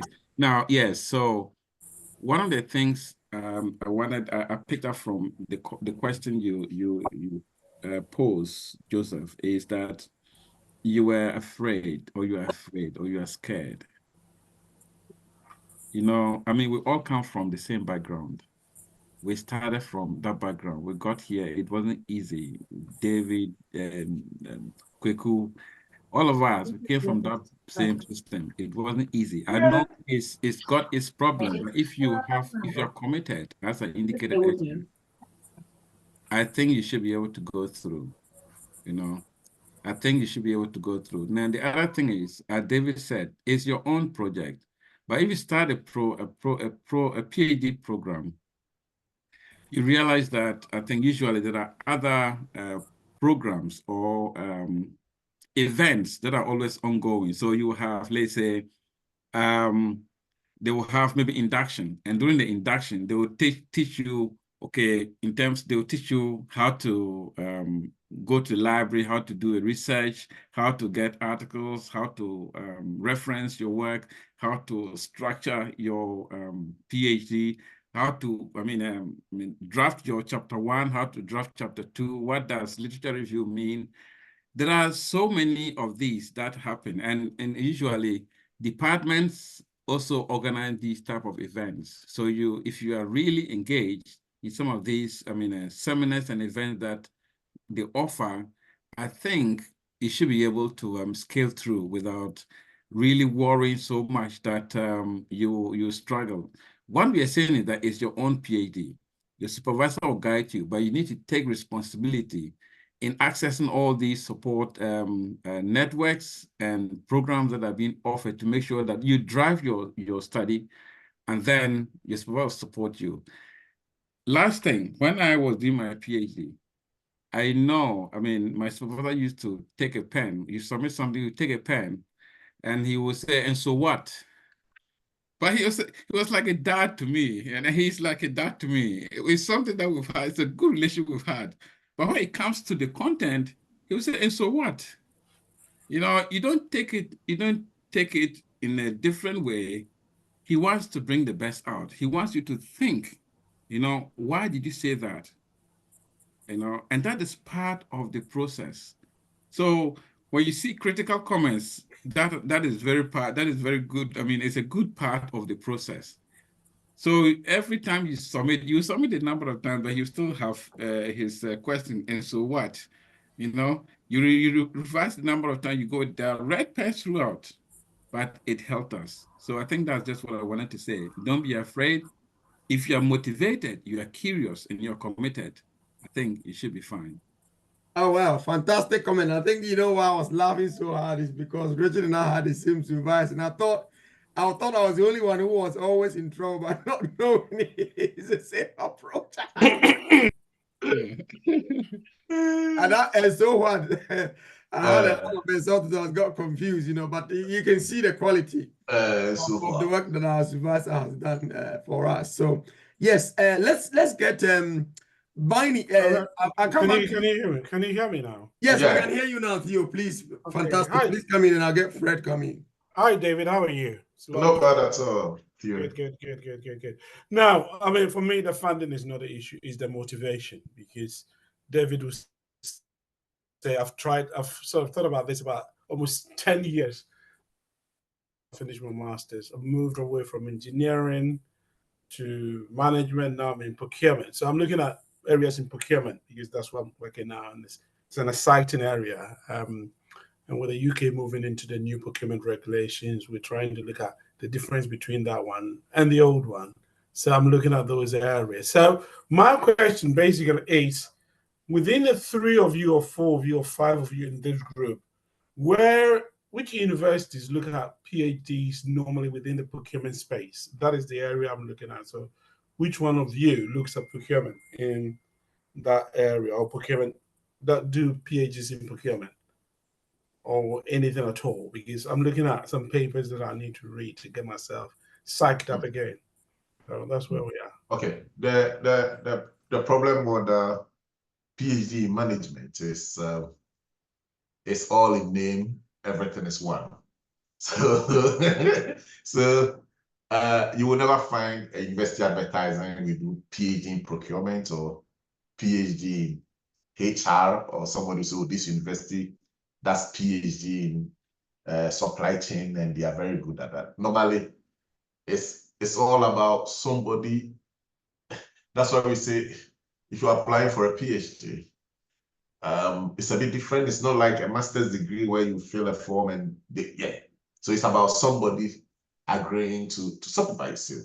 So where you work, for example, I know University of Bristol, they have some guys there who are in operations management who are very good, and Bristol University, obviously, you know how good it is. So any of the guys who does operations and stuff, you could contact them and start to have this conversation. In your case, just send them an email, go to their office or whatever, and start to have a chat. Yeah. Say, I want to do a PhD, and what do you think? you have anything in mind. It's nice sometimes when you go and pretend to be naive a bit. Okay. Than if you go and you say, "Oh, I want to do a PhD in procurement. I came to see you and something around sustainability." By the time you leave, you will say, because it's like you writing somebody, I want to do a PhD in international business. And you are interested in FDI. Yes, the person is an international business scholar, but maybe he's more into servitization or something. He's not interested in FDI. Rather, if you go and you say, I'm interested in IB, but I'm not sure what I can do, and I wanted to pick up your brains about where we can start from and what we can do, then he will go, okay, these days, sustainability has become very big. Maybe, if we look at it this way, then you will chip in and you just have conversation. And by the time you realize, he will write a proposal for you. All right. Very typical. No, okay, that's fine. It's a good advice. It's a good advice. So I'll take it up and have a chat with my. Have a chat with them. Check the operations people. I had a friend there, but he's left for Birmingham. Chinese guy. He used to be very good operations. The operations guys at the moment. There is this the former head of department. She's into healthcare kind of operations. Other than that, then there's this guy Shemin who is also into operations. Check the webpage, just the School of Management, and check anybody who does operations. Check the papers they've written. You will see if there is supply chain in there or sustainability. Kind of, you will pick on some of the stuff that excites you. If you pick that, you can print out the paper. If you see any of their papers that you're excited about, you can print it out and read. And when you go to meet them, you tell them what you've read, you've been reading his stuff and this paper, and then they go, oh, okay. Then, Okay, I'll do that. But thank you very much. The only other thing I wanted to echo, I mean, I know you guys have talked about it, is the issue about reports coming out of Ghana. And as I said before, I work in the procurement space, and sometimes when I'm recruiting as a recruiting manager, I see applications from our colleagues from Ghana, and you want to try and help them. You look at it, and the next thing I look for is where's the nearest bin, because I don't think, like I keep saying to people who come to me and say, it's not what is on the paper, it's what you can deliver for me. And a lot of people don't understand it. So I've just decided, anybody from our continent, thank you, but no thank you. I'm sorry to say that, but thank you, but no thank you. It's a huge problem. I've experienced it in recent times, and I really get worried. Really. There's this huge market in Ghana now. At least I've met 5-6 people here who told me their thesis, somebody did it for them in Ghana. They say huge markets. So you ask the person to send you their thesis. Now they send you the proposal and they can't do intercitation. How is that possible? I'm conscious of time. There are other people whose hands are up. So let's move on. And Fred, I'm sure I think we've extensively answered your question. Fred, please, your hand is up, Doc. Prof. All right. Thanks so much, our facilitators and participants. I'm just going to make brief comments.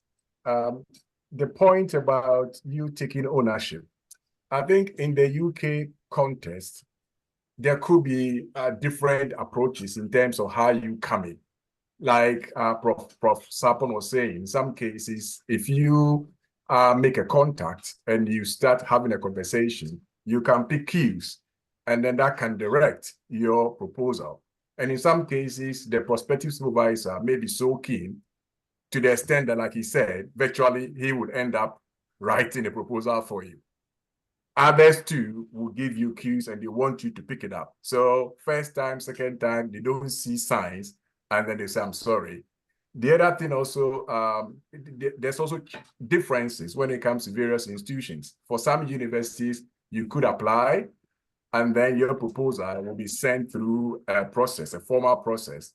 In some other places, it's dependent on the supervisor you decide to go for. He or she has to decide whether you come in or you don't come in. So there are dynamics when it comes to institutions and the differences they have.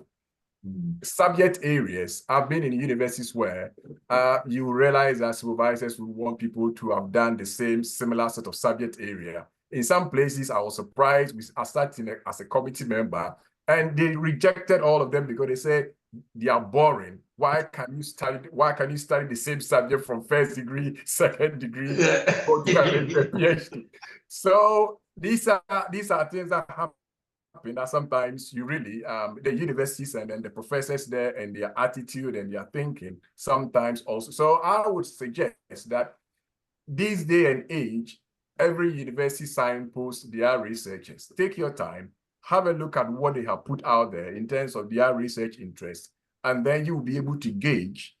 If you feel convinced, send the person an email. If the person is ready to engage you, yes, engage. If the person doesn't engage and is still interested in that person, then you put in a full proposal and you send it out to see what happens. In terms of process, UK, I think there's an unwritten code that before upgrade, supervisors are, in quotes, very nice. But you can't upgrade and then come and ask supervisor, what should I do next? So they are very particular. So from between your 12 months to your 18 months, it's very critical.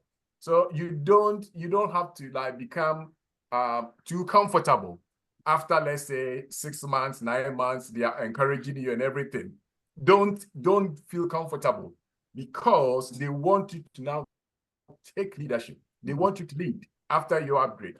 And upgrade is very serious when it comes to UK universities because they've got systems. You could be given an MPhil to say, bye-bye, this is where you think that you can get to. You could also leave without anything. They are not going to give you anything, or you upgrade and you go forward.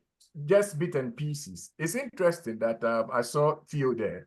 Theo, you may remember we sitting on the same flight coming into the UK in 2021, and you were talking about PhD. So please get in touch. It's been 3 years. Excellent. Oh, yeah. It's been 3 years now. I also noted, yes, I've talked about the subject. Yeah, the final thing I want to touch on is basically what you are seeking to do is to really come up with a lot of things. You want to learn about, I just want to touch on the fact that PhD shouldn't be like you go with that kind of particular subject in mind, like the Sarpong said. It could be multidisciplinary. It could straddle across various, and that's what we want to see. We want to see novelty. We want to see innovation. We want to see something new.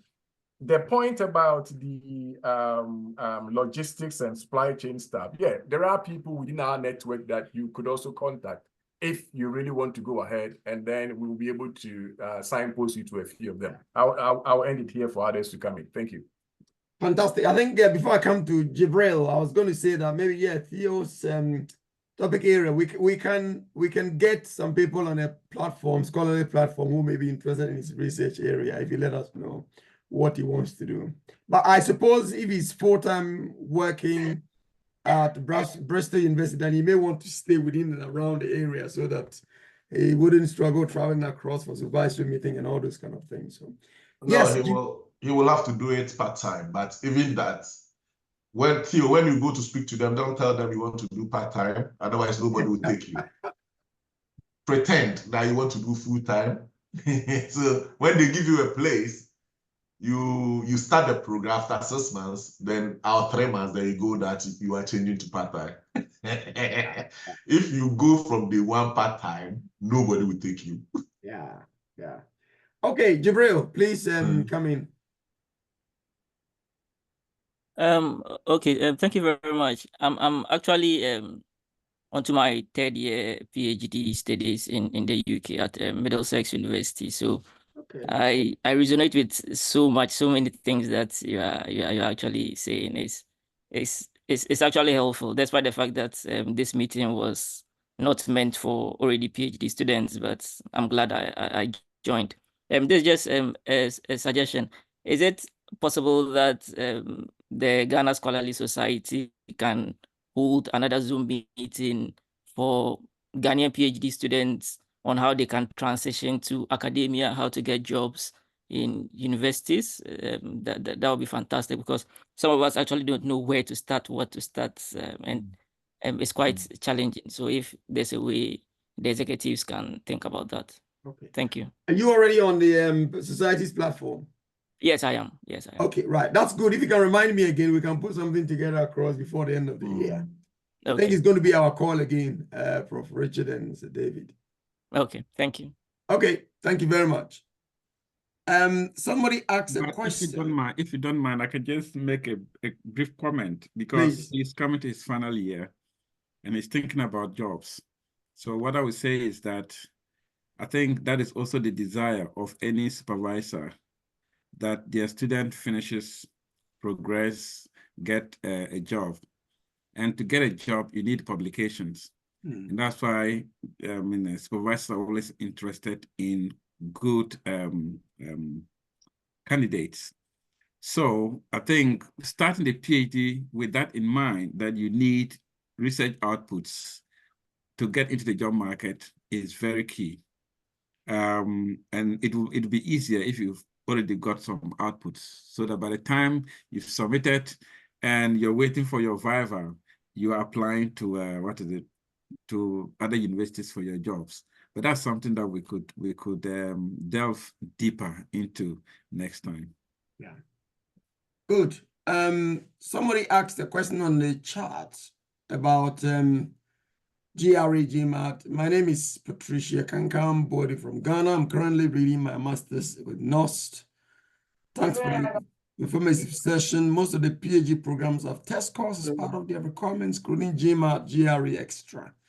It's only North America, isn't it?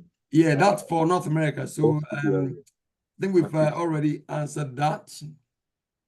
Somebody that GMAT and GRE, I've had a look at it, and if you give me 10 years, I won't even pass. It's such a difficult stuff, and the North Americans, anyway, but it's based on that, the score that they normally give you scholarships, isn't it? Yeah. But it's a crazy stuff. Yeah.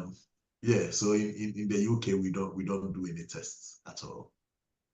Okay, for those of you who want the slides, do send or put your email addresses in the chat, so that I could email you the slide, to combine the slides and email it to you. Someone's asking the question, saying Samsung, the name is not there. Are MPhil qualifications limited in the search for PhD scholarships? I'm not sure what you're trying to mean. Okay, no, I was reading it. So when we put the poster together, we didn't put MPhil. Okay. And we should have put that in. But the reason why we didn't put well, we had no reason. It's just an oversight. And it's an oversight because in the UK, MPhils have actually been phased out. So normally when you see somebody in the UK and they say, I've got an MPhil, 99% of the time, it means that they couldn't finish their PhD. They got to do a PhD. And their thesis was so bad, the university said, we are giving you nothing. Okay, take this MPhil, and you did. So surprisingly, Ghana still lives in this 1959-50 ideology, where even if you are applying for a research degree in Ghana and you don't have MPhil, it has to be MPhil. Other than that, if you go to Ghana with an MSc, you have an MSc and they say you want to apply for a research degree, a PhD, they will ask you to do 1 year taught whatever to add, and it's incredible. What they want is MPhil. So on so many occasions, I've had this conversation with people. I see them, they are doing MPhil. I said, why are you doing MPhil?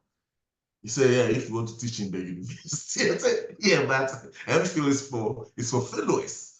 But unfortunately, in Ghana, it's not like that, which used to be the system. But over here in the UK, if you apply for a PhD and you are not successful, then we give you an MPhil. That's why. But with the exception of Cambridge and Oxford, they still run MPhils. Mind you, though, they still run some few MPhils. But it's so old.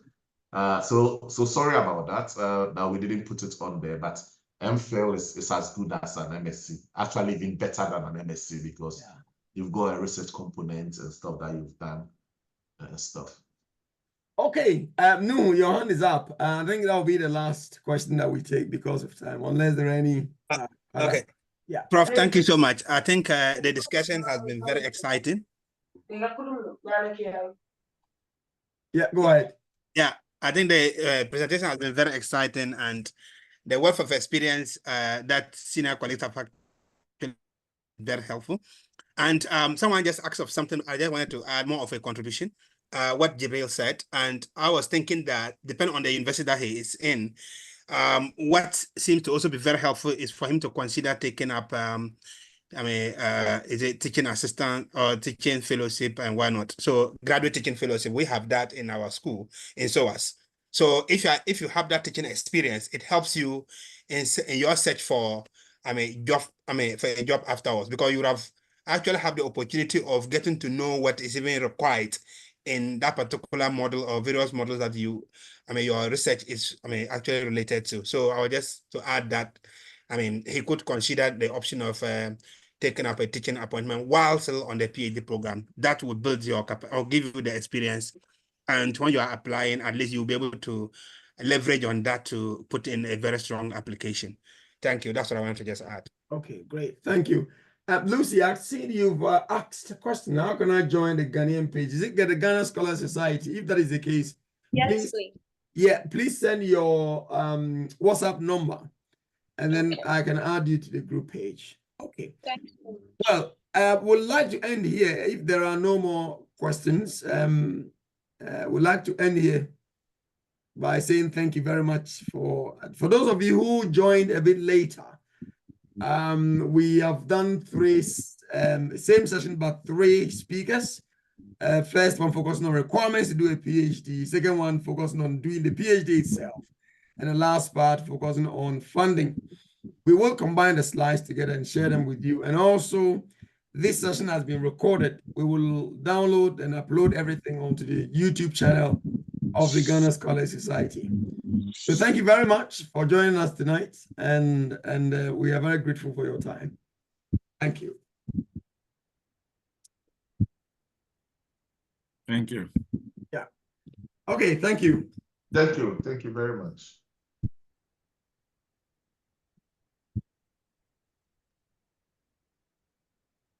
Stop recording.